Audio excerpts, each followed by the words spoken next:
ਹੁਣ ਕੈਨੇਡਾ ਸਬੂਤਾਂ ਸਹਿਤ ਆਇਆ ਵੀ ਆਹ ਚੱਕੋ, ਆਹ ਤੁਹਾਡੇ ਡਿਪਲੋਮੈਟਸ ਇਨਵੋਲਡ ਨੇ, so we are looking for their investigation. ਹੁਣ ਇਨਵੈਸਟੀਗੇਸ਼ਨ ਤੋਂ ਭੱਜ ਰਿਹਾ। ਹੁਣ ਇਹ ਕਹਿ ਰਹੇ ਹੈਗੇ ਆ ਵੀ ਇਹਦਾ ਪੋਲੀਟੀਕਲੀ ਵੋਟ ਪੋਲਿਟਿਕਸ ਆ, ਸਿੱਖਾਂ ਦੀ ਵੋਟ ਲਾਉਣ ਲਈ। ਵੈਸਟਰਨ ਪੁਲਿਸ ਔਰ ਵੈਸਟਰਨ ਇੰਟੈਲੀਜੈਂਸ ਏਜੰਸੀਆਂ 1 ਸਾਲ ਦੀ ਇਨਵੈਸਟੀਗੇਸ਼ਨ ਤੋਂ ਬਾਅਦ ਸਾਹਮਣੇ ਆਈਆਂ ਤਾਂ ਉਹਨਾਂ ਕੋਲ hundreds and thousands of proofs ਹੋਣਗੇ। ਸੋ ਇੱਕ ਅੱਧਾ ਪ੍ਰੂਫ ਨਹੀਂ ਹੋ ਜਿਹੜਾ under the guys of embassy system, ਜਿਹੜਾ ਇੱਕ ਕ੍ਰਿਮੀਨਲ ਨੈਕਸਸ ਸੀਗਾ, ਉਹ ਸਾਹਮਣੇ ਆ ਜਿਹੜਾ ਆਇਆ। ਸੋ ਭਾਰਤ ਦੀਆਂ ਐਮਬੈਸੀਆਂ ਉਹਨਾਂ ਨੇ ਇਹ ਐਕਸਪੋਜ਼ ਕਰ ਦਿੱਤਾ ਹੋਇਆ ਵੀ they are involved in criminal activities all over the world, especially in Western world where Sikhs are living in huge quantity, something like that ਨਾ। ਸੋ ਹੁਣ ਬਾਰ-ਬਾਰ ਇਹ ਕਿਹਾ ਜਾ ਰਿਹਾ ਵੀ ਅਸੀਂ ਐਮਬੈਸਡਰ ਬੁਲਾ ਲਏ ਆ, ਐਮਬੈਸਡਰ ਬੁਲਾਏ ਨਹੀਂ ਗਏ, ਕੈਨੇਡਾ ਨੇ ਐਕਸਪੈਲ ਕਰੇ ਹੈਗੇ ਆ। ਸੋ ਟਾਈਮਿੰਗ ਦਾ ਫਰਕ ਬਿਲਕੁਲ ਹੋਇਆ ਵੀ ਟਾਈਮਿੰਗ ਕੁਝ ਮਿੰਟਾਂ ਦੀ ਅੱਗੇ ਪਿੱਛੇ ਹੋਈ ਹੈ। ਸੋ ਕੈਨੇਡਾ ਦੀ ਮੀਡੀਆ ਇਹ ਕਹਿ ਰਿਹਾ ਵੀ ਅਸੀਂ ਐਕਸਪੈਲ ਕਰੇ ਹੈਗੇ ਆ, ਸੋ ਉਧਰੋਂ ਕਿਹਾ ਜਾ ਰਿਹਾ ਵੀ।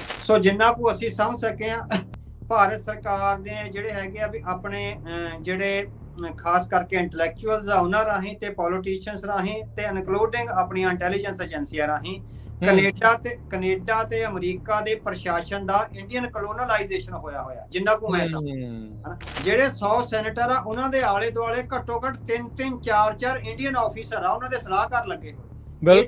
ਇੱਥੋਂ ਤੱਕ ਘੁਸਪੈਠ ਹੋ ਚੁੱਕੀ ਹੈ ਵਾਈਟ ਹਾਊਸ ਵਿੱਚ ਤੇ ਅਮਰੀਕੀ ਪ੍ਰਸ਼ਾਸਨ ਵਿੱਚ। ਸਾਡਾ ਇਸ ਘਟਨਾਕ੍ਰਮ ਨੇ ਟੈਰਰਿਸਟਾਂ ਤੋਂ ਵਿਕਟਮ ਵਾਲਾ ਲੇਬਲ ਆ ਵੀ ਅਸੀਂ ਹੁਣ ਅਸੀਂ ਹਮਲਾਵਰ ਨਹੀਂ ਰਹੇ, ਅਸੀਂ ਵਿਕਟਮ ਆ, ਅਸੀਂ ਵਿਕਟਮ ਧਿਰ ਬਣ ਗਏ ਹੋਏ ਆ। ਔਰ ਜਿਹੜੀ ਕਿ ਅਸੀਂ ਇੰਡੀਆ ਗਵਰਨਮੈਂਟ ਦੀ ਸਟੇਟ ਟੈਰਰਿਜ਼ਮ ਦਾ ਸ਼ਿਕਾਰ ਆ, ਅਸੀਂ ਖੁਦ ਟੈਰਰਿਜ਼ਮ ਦਾ ਸ਼ਿਕਾਰ ਹੈਗੇ ਆ। ਜਿਹੜਾ ਆਪਣੇ ਆਮ ਇਲੈਕਟੋਰੇਟਸ ਨੂੰ ਹੁਣ ਇਹ ਦੋਸ਼ ਲਾ ਰਹੇ ਆ ਵੀ ਜਸਟਨ ਟਰੂਡੋ ਵੋਟਾਂ ਦੀ ਰਾਜਨੀਤੀ ਕਰ ਰਿਹਾ। ਸੋ ਵੋਟਾਂ ਦੀ ਰਾਜਨੀਤੀ ਤਾਂ ਭਾਰਤ ਵੀ ਕਰ ਰਿਹਾ। ਸਿੱਖਾਂ ਦਾ ਕਤਲ ਸਿਰਫ ਹਿੰਦੂ ਵੋਟਰਾਂ ਨੂੰ ਇਹ ਸੰਦੇਸ਼ ਦੇਣ ਲਈ ਵੀ ਅਸੀਂ ਕਿਤੇ ਵੀ ਜਾ ਕੇ ਮਾਰ ਸਕਦੇ ਹੈਗੇ ਆ।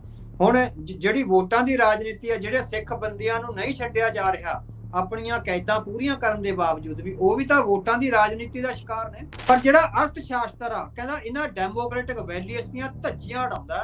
ਅਰਥ ਸ਼ਾਸਤਰ ਕਹਿੰਦਾ ਵੀ ਸਭ ਤੋਂ ਟੌਪ ਤੇ ਹਿੰਦੂ ਰਾਜਾ ਹੋਊਗਾ, ਜਿਹੜੇ ਬਾਕੀ ਅਲਾਈ ਨੇ ਉਹ ਹਿੰਦੂ ਰਾਜੇ ਦੇ ਅਧੀਨ ਹੋਣਗੇ, ਬਰਾਬਰ ਨਹੀਂ। ਹਾਂ ਵੀ ਉਹ ਸੋ ਸਾਨੂੰ ਲੱਗਦਾ ਵੀ ਭਾਰਤ ਇਨਸਿਕਿਉਰ ਮਹਿਸੂਸ ਕਰ ਰਿਹਾ ਹੈਗਾ। ਸੋ ਡਿਪਲੋਮੈਟਿਕਲੀ ਵੀ, ਆਈਡੀਓਲੋਜੀਕਲੀ ਵੀ ਤੇ ਇਕਨੋਮਿਕਲੀ ਵੀ। ਸੋ ਉਹ ਇਸ ਇਨਸਿਕਿਉਰਿਟੀ ਚੋਂ ਉਹਨੂੰ ਲੱਗਦਾ ਹੈ ਕਿ ਵੀ ਇਸ ਤਰ੍ਹਾਂ ਕਤਲੋਗਾਰਤ ਕਰਕੇ ਅਸੀਂ ਜਿਹੜਾ ਅੱਗੇ ਵਧ ਸਕਦੇ। ਸੋ ਇਹ ਅਗਰੈਸਿਵ ਫੋਰਨ ਪਾਲਿਸੀ ਸਿਰਫ ਸਿੱਖਾਂ ਦੇ ਖਿਲਾਫ ਹੀ ਅਗਰੈਸਿਵ ਆ। ਪੰਜਾਬੀ ਰੇਡੀਓ USA ਸੁਣ ਰਹੇ, ਪੰਜਾਬੀ TV USA ਦੇਖ ਰਹੇ ਸਾਰੇ ਸਰੋਤਿਆਂ ਤੇ ਦਰਸ਼ਕਾਂ ਨੂੰ ਜੀ ਆਇਆਂ ਨੂੰ ਪਿਆਰ ਭਰੀ ਸਤਿ ਸ੍ਰੀ ਅਕਾਲ। ਵਾਹਿਗੁਰੂ ਜੀ ਕਾ ਖਾਲਸਾ, ਵਾਹਿਗੁਰੂ ਜੀ ਕੀ ਫਤਿਹ। ਅੱਜ ਸਾਡੇ ਨਾਲ ਕਾਫੀ ਚਿਰਾਂ ਬਾਅਦ ਜਿਹੜੇ ਆ ਅਵਤਾਰ ਸਿੰਘ ਜੀ ਜਰਨਲਿਸਟ ਉਹ ਜੁੜੇ ਨੇ, ਜੋ ਇਸ ਮੌਕੇ ਦੁਨੀਆ ਭਰ ਦੇ ਵਿੱਚ ਚੱਲ ਰਿਹਾ, ਖਾਸ ਕਰਕੇ ਜੋ ਸਿੱਖਾਂ ਨੂੰ ਲੈ ਕੇ ਚੱਲ ਰਿਹਾ ਟਰਾਂਸਨੈਸ਼ਨਲ ਰਿਪਰੈਸ਼ਨ ਦਾ ਮੁੱਦਾ। ਭਾਰਤੀ ਸਫਾਰਤਖਾਨੇ ਸਪਾਰੀਆਂ ਦੇ ਅੱਡੇ ਬਣੇ, ਉਹਨਾਂ ਦੇ ਹਾਈ ਕਮਿਸ਼ਨਰਾਂ ਨੂੰ ਕੈਨੇਡਾ ਤੋਂ, ਉਹਨਾਂ ਦੇ ਡਿਪਲੋਮੈਟਸ ਨੂੰ ਕੈਨੇਡਾ ਛੱਡ ਕੇ ਭੱਜਣਾ ਪਿਆ, ਉਹਨਾਂ ਨੂੰ ਉੱਥੋਂ ਕੱਢਿਆ ਗਿਆ ਕਿਉਂਕਿ ਇੱਥੇ ਜੋ ਸਿੱਖ ਐਕਟਿਵਿਸਟ ਆ, ਸਿੱਖ ਲੀਡਰ ਆ ਜਾਂ ਆਮ ਉੱਥੇ ਪੰਜਾਬੀ ਆ, ਉਹਨਾਂ ਨੂੰ ਡਰਾਉਣ ਧਮਕਾਉਣ, ਉਹਨਾਂ ਦੀਆਂ ਅਸੈਸੀਨੇਸ਼ਨਸ, ਉਹਨਾਂ ਤੋਂ ਫਰੌਤੀਆਂ ਲੈਣ ਦਾ ਸਿਲਸਿਲਾ ਕਿਤੇ ਨਾ ਕਿਤੇ ਇੰਡੀਅਨ ਜਿਹੜੀ ਕੌਂਸਲੇਟ ਆ ਜਾਂ ਉੱਥੇ ਦਾ ਹਾਈ ਕਮਿਸ਼ਨਰ ਆ, ਉਹਨਾਂ ਦੀ ਜਿਹੜੀ ਇਨਵੋਲਵਮੈਂਟ ਰਹੀ ਆ। ਕੈਨੇਡਾ RCMP ਦੇ ਦੁਆਰਾ ਲਾਏ ਗਏ ਦੋਸ਼ਾਂ ਤੋਂ ਬਾਅਦ ਦੇ ਵਿੱਚ ਦੁਨੀਆ ਭਰ ਦੇ ਵਿੱਚ ਤੜਥੱਲੀ ਮਚੀ ਆ, ਜੀਓ ਪੋਲੀਟਿਕਸ ਉਥਲ ਪੁਥਲ ਜਿਹੜੀ ਆ ਉਹ ਹੋਈ ਪਈ ਆ। ਇਸ ਦੇ ਕੀ ਮਾਇਨੇ ਨੇ, ਕੀ ਕੁਛ ਇਸ ਦੇ ਪਿੱਛੇ ਆ, ਇਹਨਾਂ ਇਲਜ਼ਾਮਾਂ ਨੂੰ ਕਿਵੇਂ ਦੇਖਿਆ ਜਾਣਾ ਤੇ ਕੀ ਇਹਨਾਂ ਦੇ ਪਿੱਛੇ ਆ, ਉਹਦੇ ਬਾਰੇ ਡੂੰਘਾਈ 'ਚ ਗੱਲਬਾਤ ਕਰਨ ਦੇ ਲਈ ਆਪਣੇ ਨਾਲ ਜਰਨਲਿਸਟ ਅਵਤਾਰ ਸਿੰਘ ਜੀ ਜੁੜ ਚੁੱਕੇ ਨੇ। ਅਵਤਾਰ ਸਿੰਘ ਜੀ, ਜੀ ਆਇਆਂ ਨੂੰ ਸਵਾਗਤ ਹੈ। ਵਾਹਿਗੁਰੂ ਜੀ ਕਾ ਖਾਲਸਾ, ਵਾਹਿਗੁਰੂ ਜੀ ਕੀ ਫਤਿਹ। ਵਾਹਿਗੁਰੂ ਜੀ ਕਾ ਖਾਲਸਾ, ਵਾਹਿਗੁਰੂ ਜੀ ਕੀ ਫਤਿਹ ਭਾਜੀ। ਅਵਤਾਰ ਸਿੰਘ ਜੀ, ਸ਼ੁਰੂਆਤ ਕਰਦੇ ਹਾਂ ਕੈਨੇਡਾ ਦੀ ਸਰਕਾਰ ਦੇ ਦੁਆਰਾ ਭਾਰਤ ਦੇ ਉੱਤੇ ਲਗਾਏ ਗਏ ਇਹਨਾਂ ਤਾਜ਼ਾ ਇਲਜ਼ਾਮਾਂ ਨੂੰ ਲੈ ਕੇ। ਤੁਸੀਂ ਇਹਨਾਂ ਨੂੰ ਕਿਸ ਤਰੀਕੇ ਨਾਲ ਦੇਖਦੇ ਹੋ? ਹਾਂਜੀ। ਸੋ ਹੁਣ ਇਲਜ਼ਾਮ ਨਹੀਂ, ਮੈਨੂੰ ਲੱਗਦੀ ਉਹਨਾਂ ਕੋਲ ਸਾਰੇ ਸਬੂਤ ਆ ਜਿੱਦਾਂ ਆ ਗਏ ਹੋਏ ਨੇ। ਸੋ ਪਿਛਲੇ 1 ਸਾਲ ਤੋਂ, ਪਿਛਲੇ 18 ਸਤੰਬਰ ਨੂੰ ਜਸਟਨ ਟਰੂਡੋ ਨੇ ਜਿਹੜਾ ਦੋਸ਼ ਲਾਇਆ ਸੀ, ਉਦੋਂ ਉਹ ਦੋਸ਼ ਸੀ, ਆਪਾਂ ਕਹਿ ਸਕਦੇ ਹਾਂ।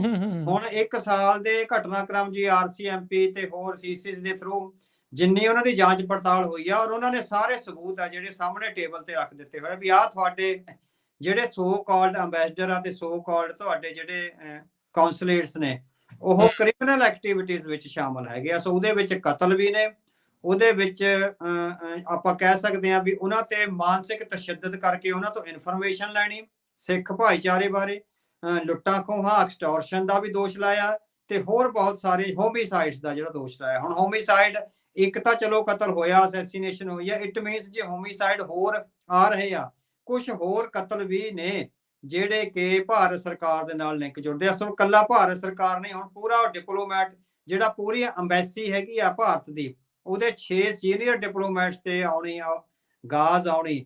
ਸੋ ਸਾਨੂੰ ਜੀ ਲੱਗਦਾ ਵੀ ਇਹ ਕਾਫੀ ਜ਼ਿਆਦਾ ਬਹੁਤ ਸੀਰੀਅਸ ਮੈਟਰ ਆ ਕੈਨੇਡਾ ਵੱਲੋਂ ਹੁਣ ਸਾਹਮਣੇ ਲਿਆਂਦਾ ਗਿਆ। ਸੋ ਵਾਰ-ਵਾਰ ਪਿਛਲੇ ਸਾਲ ਤੋਂ ਭਾਰਤ ਦੇ ਸਾਰੇ ਜਿਹੜੇ ਪੱਤਰਕਾਰ ਤੇ ਰਾਜਨੀਤੀਵਾਨ ਆ ਉਹ ਕਹਿ ਰਹੇ ਸੀ ਸਾਨੂੰ ਕੈਨੇਡਾ ਨੇ ਕੋਈ ਸਬੂਤ ਨਹੀਂ ਪੇਸ਼ ਕਰਿਆ, ਕੈਨੇਡਾ ਗੱਲਾਂ ਮਾਰ ਰਿਹਾ।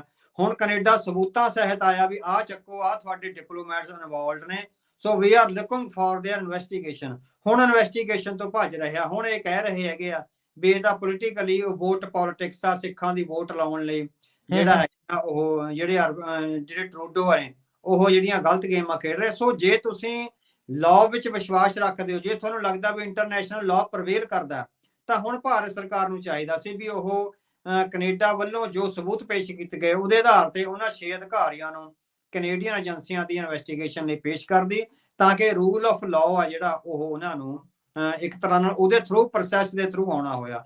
ਹੁਣ ਇਹ ਗੱਲਾਂ ਤਾਂ ਸਿੱਖ ਵੀ ਲਗਾਤਾਰ ਪਿਛਲੇ 40 ਸਾਲ ਤੋਂ ਕਹਿ ਰਹੇ ਆ ਵੀ ਸਾਡੇ ਖਿਲਾਫ ਜਿਹੜੇ ਕੇਸ ਨੇ ਉਹ ਰਾਜਨੀਤੀ ਤੋਂ ਪ੍ਰੇਰਿਤ ਨੇ। ਜਦੋਂ ਵੀ ਕਹਿੰਦੇ ਆ ਵੀ ਸਾਨੂੰ ਰਾਜਨੀਤਿਕ ਤੌਰ ਤੇ ਸਾਡੇ ਤੇ ਕੇਸ ਲਾਏ ਹੋਏ ਨੇ, ਤਾਂ ਭਾਰਤ ਸਰਕਾਰ ਇਹੀ ਕਹਿੰਦੀ ਆ ਵੀ ਤੁਹਾਨੂੰ ਕਾਨੂੰਨ ਵਿੱਚ ਵਿਸ਼ਵਾਸ ਰੱਖਣਾ ਚਾਹੀਦਾ, ਤੇ ਜੇ ਅਦਾਲਤਾਂ ਨੂੰ ਲੱਗਿਆ ਵੀ ਤੁਹਾਡੇ ਤੇ ਕਾਨੂੰਨ ਝੂਠੇ ਆ ਤਾਂ ਤੁਸੀਂ ਰਿਹਾ ਹੋ ਜਾਓਗੇ। ਹੁਣ ਇਹੋ ਹੀ ਜਿਹੜਾ ਭਾਰਤੀ ਡਿਪਲੋਮੈਟਸ ਤੇ ਵੀ ਲੱਗਦਾ ਵੀ ਜੇ ਉਹਨਾਂ ਨੂੰ ਲੱਗਦਾ ਵੀ ਉਹ ਪੋਲੀਟੀਕਲੀ ਮੋਟੀਵੇਟਡ ਨੇ ਤਾਂ ਉਹ ਅਦਾਲਤ ਦੇ ਸਾਹਮਣੇ ਸਮਰਪਣ ਕਰਨ, ਜੇ ਉਹ ਝੂਠੇ ਹੋਏ ਤਾਂ ਉਹਨਾਂ ਨੂੰ ਬਰੀ ਕਰ ਦਿੱਤਾ ਜਾਊਗਾ, ਤਾਂ ਉਹ ਆਪਣੇ ਘਰ ਜਾ ਸਕਦੇ ਹੈਗੇ ਆ। ਸੋ ਇਹ ਡਬਲ ਸਟੈਂਡਰਡਸ ਨਾ ਰੱਖੇ ਜਾਣ ਵੀ ਸਿੱਖਾਂ ਲਈ ਸਟੈਂਡਰਡ ਹੋਰ ਆ, ਜਦੋਂ ਸਿੱਖ ਕਹਿੰਦੇ ਹੈਗੇ ਵੀ ਸਾਡੇ ਤੇ ਝੂਠੇ ਕੇਸ ਨੇ।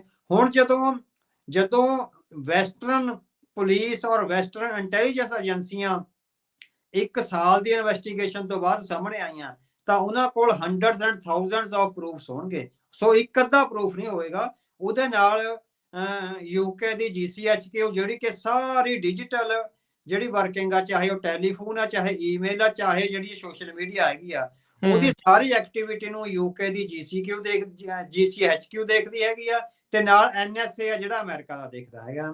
ਸੋ ਇਹਨਾਂ ਤਿੰਨਾਂ ਦੇ ਸਹਿਯੋਗ ਨਾਲ ਹੀ ਉਹਨਾਂ ਨੇ ਜਿੰਨੇ ਵੀ ਡਿਜੀਟਲ ਡਾਟਾ ਤੇ ਬਾਕੀ ਜਿਹੜੇ ਉਹਨਾਂ ਦੇ ਹਿਊਮਨ ਇੰਟੈਲੀਜੈਂਸ ਜਿਹੜੀ ਉਹਨਾਂ ਨੇ ਕੈਨੇਡਾ ਚ ਲਾਏ ਆ, ਜਿਹੜੇ ਬੰਦਿਆਂ ਨੂੰ ਤੋਂ ਇਨਫੋਰਮੇਸ਼ਨ ਲਈ ਗਈ, ਜਿਨ੍ਹਾਂ ਨੂੰ ਧਮਕਾਇਆ ਗਿਆ ਜਾਂ ਬਹੁਤ ਸਾਰਿਆਂ ਨੇ ਵਲੰਟੀਅਰਲੀ ਇਨਫੋਰਮੇਸ਼ਨ ਦਿੱਤੀ, ਉਹ ਸਾਰੇ ਕੇਸ ਆ ਜਿਹੜੇ ਸਾਹਮਣੇ ਆਏ ਹੈਗੇ ਆ। ਸੋ ਹੁਣ ਇਹ ਬਹੁਤ ਵੱਡਾ ਜਿਹੜਾ ਨੈਕਸਸ ਸੀ, ਜਿਹੜਾ under the guys of embassy system, ਜਿਹੜਾ ਇੱਕ ਕ੍ਰਿਮੀਨਲ ਨੈਕਸਸ ਸੀਗਾ, ਉਹ ਸਾਹਮਣੇ ਆ ਜਿਹੜਾ ਆਇਆ। ਸੋ ਭਾਰਤ ਦੀਆਂ ਐਮਬੈਸੀਆਂ ਉਹਨਾਂ ਨੇ ਇਹ ਐਕਸਪੋਜ਼ ਕਰ ਦਿੱਤਾ ਹੋਇਆ ਵੀ they are involved in criminal activities all over the world, especially in Western world where Sikhs are living in huge quantity, something like that ਨਾ। ਸੋ ਉਹਨਾਂ ਦਾ ਜਿਹੜਾ ਇਹ ਆਇਆ ਹੈ ਕੈਨੇਡਾ ਦਾ, ਅਸੀਂ ਸਮਝਦੇ ਹਾਂ ਬਹੁਤ ਗੰਭੀਰ ਹੈ। ਸਿੱਖਾਂ ਦੇ ਪੱਖ ਤੋਂ ਇਹ ਸਵਾਗਤਯੋਗ ਆ, ਸਿੱਖ ਇਹਦਾ ਦਾ ਸਵਾਗਤ ਕਰਦੇ। ਸੋ ਕੱਲ ਜਦੋਂ ਜਸਟਿਨ ਟਰੂਡੋ ਦੀ ਪ੍ਰੈਸ ਕਾਨਫਰੰਸ ਲਾਈਵ ਚੱਲ ਰਹੀ ਸੀ, ਤੁਹਾਡੇ ਚੈਨਲ ਤੇ ਵੀ ਮੈਂ ਦੇਖੀ ਲਾਈਵ ਚੱਲ ਰਹੀ ਸੀ, ਤਾਂ ਥੱਲੇ ਕਮੈਂਟ ਪੜਿਓ ਸਿੱਖਾਂ ਦੇ, ਜੋ ਸਿੱਖਾਂ ਨੇ ਰਿਸਪੌਂਸ ਦਿੱਤਾ। ਹਰ ਸਿੱਖ ਨੇ ਕਿਹਾ ਵੀ ਇਹ ਸਵਾਗਤਯੋਗ ਹੈ। ਸੋ ਸਿੱਖਾਂ ਦੀ ਜਿਹੜੀ ਵਿਚ ਹੰਟਿੰਗ ਹੋ ਰਹੀ ਸੀ, ਜਿਹੜੀ ਕਤਲੋਗਾਰਤ, ਔਰ ਇਹ ਸਾਲ ਤੋਂ ਨਹੀਂ ਹੋਈ, ਪਿਛਲੇ 40 ਸਾਲਾਂ ਤੋਂ ਸਿੱਖ ਵੈਸਟਰਨ ਕੰਟਰੀਜ਼ ਵਿੱਚ ਜੋ ਤਸ਼ੱਦਦ ਸਹਿ ਰਹੇ ਆ, ਜੋ ਮਾਨਸਿਕ ਤਸ਼ੱਦਦ ਵੀ ਤੁਹਾਡੇ ਵੀਜ਼ੇ ਬੰਦ ਕਰ ਦੇਣਗੇ, ਤੁਸੀਂ ਇੰਡੀਆ ਜਾ ਕੇ ਦੇਖਿਓ, ਤੁਹਾਨੂੰ ਕੇਸਾਂ 'ਚ ਫਸਾ ਦਿੱਤਾ ਜਾਊਗਾ। ਸੋ ਇੱਕ ਮਾਨਸਿਕ ਟਰਾਉਮਾ ਵਿੱਚ ਜਿਹੜੇ ਸਿੱਖ ਰਹਿ ਰਹੇ ਸੀ, ਉਹਨਾਂ ਨੇ ਰਾਹਤ ਦੀ ਖਬਰ ਹੈ ਜਿਹੜੀ ਮਹਿਸੂਸ ਕਰੀ ਆ। ਸੋ ਹੁਣ ਭਾਰਤ ਸਰਕਾਰ ਨੂੰ ਚਾਹੀਦਾ ਵੀ ਉਹ ਇਨਵੈਸਟੀਗੇਸ਼ਨ ਵਿੱਚ ਸ਼ਾਮਲ ਹੋਵੇ। ਸੋ ਹੁਣ ਵਾਰ-ਵਾਰ ਇਹ ਕਿਹਾ ਜਾ ਰਿਹਾ ਵੀ ਅਸੀਂ ਐਂਬੈਸਡਰ ਬੁਲਾ ਲਏ ਆ, ਐਂਬੈਸਡਰ ਬੁਲਾਏ ਨਹੀਂ ਗਏ, ਕੈਨੇਡਾ ਨੇ ਐਕਸਪੈਲ ਕਰੇ ਹੈਗੇ ਆ। ਸੋ ਟਾਈਮਿੰਗ ਦਾ ਫਰਕ ਬਿਲਕੁਲ ਹੋਇਆ ਵੀ ਟਾਈਮਿੰਗ ਕੁਝ ਮਿੰਟਾਂ ਦੀ ਅੱਗੇ ਪਿੱਛੇ ਹੋਈ ਹੈ। ਸੋ ਕੈਨੇਡਾ ਦੀ ਮੀਡੀਆ ਇਹ ਕਹਿ ਰਿਹਾ ਵੀ ਅਸੀਂ ਐਕਸਪੈਲ ਕਰੇ ਹੈਗੇ ਆ, ਸੋ ਉਧਰੋਂ ਕਿਹਾ ਜਾ ਰਿਹਾ ਵੀ ਅਸੀਂ ਵਾਪਸ ਬੁਲਾਇਆ। ਹੁਣ ਵਾਪਸ ਬੁਲਾਉਣ ਦੀ ਲੋੜ ਨਹੀਂ ਸੀ। ਸੋ ਜਸਟਿਨ ਟਰੂਡੋ ਨੇ ਸਪਸ਼ਟ ਕਿਹਾ ਵੀ ਇਹਨਾਂ ਦੀ ਡਿਪਲੋਮੈਟਿਕ ਇਮਿਊਨਿਟੀ ਆ ਜਿਹੜੀ ਉਹ ਖਤਮ ਕਰੋ, ਤੇ ਅਸੀਂ ਇਨਵੈਸਟੀਗੇਟ ਕਰਨਾ ਚਾਹੁੰਦੇ ਆ। ਹੁਣ ਡਿਪਲੋਮੈਟਿਕ ਇਮਿਊਨਿਟੀ ਦਾ ਪਰਦਾ ਲਾ ਕੇ ਭਾਰਤ ਸਰਕਾਰ ਇਨਵੈਸਟੀਗੇਸ਼ਨ ਵਿੱਚ ਸ਼ਾਮਲ ਹੋਣ ਤੋਂ ਡਰ ਰਹੀ ਹੈਗੀ ਆ। ਸੋ ਇਸੇ ਤਰ੍ਹਾਂ ਅਮਰੀਕਾ ਵਿੱਚ ਕੀਤਾ ਜਾ ਰਿਹਾ, ਇਸੇ ਤਰ੍ਹਾਂ ਕੈਨੇਡਾ ਵਿੱਚ ਕੀਤਾ ਜਾ ਰਿਹਾ, ਜਿਹੜਾ ਕਿ ਠੀਕ ਨਹੀਂ ਹੈ ਜੀ। ਆਪਾਂ RCMP ਦੀ ਗੱਲ ਕਰਦੇ ਹਾਂ। ਜਦੋਂ ਟਰੂਡੋ ਹੁਣਾਂ ਤੋਂ ਪਹਿਲਾਂ ਪ੍ਰੈਸ ਕਾਨਫਰੰਸ ਜਿਹੜੇ ਉਹਨਾਂ ਦੇ ਆਰਸੀਐਮਪੀ ਦੇ ਕਮਿਸ਼ਨਰ ਕਰਦੇ ਨੇ, ਮਾਈਕ ਜਿਹੜੇ ਡਿਪਟੀ ਕਮਿਸ਼ਨਰ ਆ, ਬੀਬੀ ਜੀ ਉਹਨਾਂ ਦਾ ਨਾਮ ਭੁੱਲ ਗਿਆ, ਵੀ ਉਹ ਵੀ ਨਾਲ ਬੈਠੇ ਸੀਗੇ। ਉਹਨਾਂ ਦੀ ਜਾਂਚ ਦੇ ਕੀ ਸਿੱਟੇ ਨਿਕਲਦੇ? ਹਾਂਜੀ, ਸੋ ਸਾਰੀ ਜਾਂਚ ਆ ਜਿਹੜੀ ਆਰਸੀਐਮਪੀ ਨੇ ਕੀਤੀ ਹੈਗੀ ਆ। ਸੋ ਜਸਟਿਨ ਟਰੂਡੋ ਨੇ ਉਹਨਾਂ ਦੀ ਜਿਹੜੀ ਪ੍ਰੈਸ ਕਾਨਫਰੰਸ ਤੋਂ ਬਾਅਦ ਜਿਹੜੀ ਪੋਲੀਟੀਕਲ ਪ੍ਰੈਸ ਕਾਨਫਰੰਸ ਕਰੀ ਹੈਗੀ ਆ, ਔਰ ਜੋਲੀ ਮੈਲਨੀ ਆ ਮੇਰੇ ਖਿਆਲ ਉਹਨਾਂ ਦੇ ਵਿਦੇਸ਼ ਮੰਤਰੀ, ਉਹਨਾਂ ਨੇ ਇਹ ਆਖਿਆ ਹੈਗਾ ਆਪਣੀ ਪ੍ਰੈਸ ਕਾਨਫਰੰਸ ਵਿੱਚ ਵੀ ਅਸੀਂ ਜਸਟਿਨ ਟਰੂਡੋ ਦੀ ਪ੍ਰੈਸ ਕਾਨਫਰੰਸ ਕਰਨ ਤੋਂ ਪਹਿਲਾਂ ਅਸੀਂ ਐਂਥਨੀ ਬਲਿੰਕਨ ਨਾਲ ਸੰਪਰਕ ਕਰਿਆ, ਤੇ ਜਿਸ ਤਰ੍ਹਾਂ ਆਸਟ੍ਰੇਲੀਆ ਦੇ ਵਿਦੇਸ਼ ਮੰਤਰੀ ਨਾਲ ਗੱਲ ਕਰੀ ਹੈਗੀ ਆ, ਯੂਕੇ ਦੇ ਵਿਦੇਸ਼ ਮੰਤਰੀ ਨਾਲ, ਤੇ ਨਿਊਜ਼ੀਲੈਂਡ ਦੇ ਵਿਦੇਸ਼ ਮੰਤਰੀ ਨੂੰ, ਵੀ ਸਾਰਿਆਂ ਨੂੰ ਜਿਹੜਾ ਹੈਗਾ ਅਸੀਂ ਇਤਲਾਹ ਦੇਣ ਤੋਂ ਬਾਅਦ ਵੀ ਇਸ ਤਰ੍ਹਾਂ ਦਾ ਜਿਹੜਾ ਐਕਸਪਲੋਜ਼ਨ ਆ ਅਸੀਂ ਜਿਹੜਾ ਉਹ ਕਰਨ ਜਾ ਰਹੇ ਹੈਗੇ ਆ। ਸੋ ਜਿਹੜੀ ਮਾਈਕ ਹਿਊਮ ਦੀ ਹੈਗੀ ਆ, ਉਹਨਾਂ ਨੇ ਬਹੁਤ ਵਿਸਥਾਰ ਨਾਲ, ਠੀਕ ਹੈ ਟੈਕਨੀਕਲੀ ਪੁਲਿਸ ਦੀਆਂ ਕੁਝ ਸੀਕ੍ਰੇਟਸ ਹੁੰਦੀਆਂ ਨੇ ਜਿਹੜੀਆਂ ਉਹ ਪਬਲਿਕ ਨਹੀਂ ਕਰ ਸਕਦੇ, ਜਿਹੜੀਆਂ ਅਦਾਲਤ ਵਿੱਚ ਹੀ ਰਹਿਣੀਆਂ ਨੇ, ਔਰ ਉਹਨਾਂ ਨੇ ਭਾਰਤ ਨਾਲ ਇਹ ਸਾਰੀ ਇਨਫੋਰਮੇਸ਼ਨ ਸ਼ੇਅਰ ਕਰੀ ਆ, ਪੈਰ ਪੈਰ ਤੇ, ਇੱਕ ਵਾਰ ਨਹੀਂ, 2 ਵਾਰ ਨਹੀਂ, 5-10 ਵਾਰ ਆ ਜਿਹੜੀ ਉਹ ਸ਼ੇਅਰ ਕਰੀ ਆ।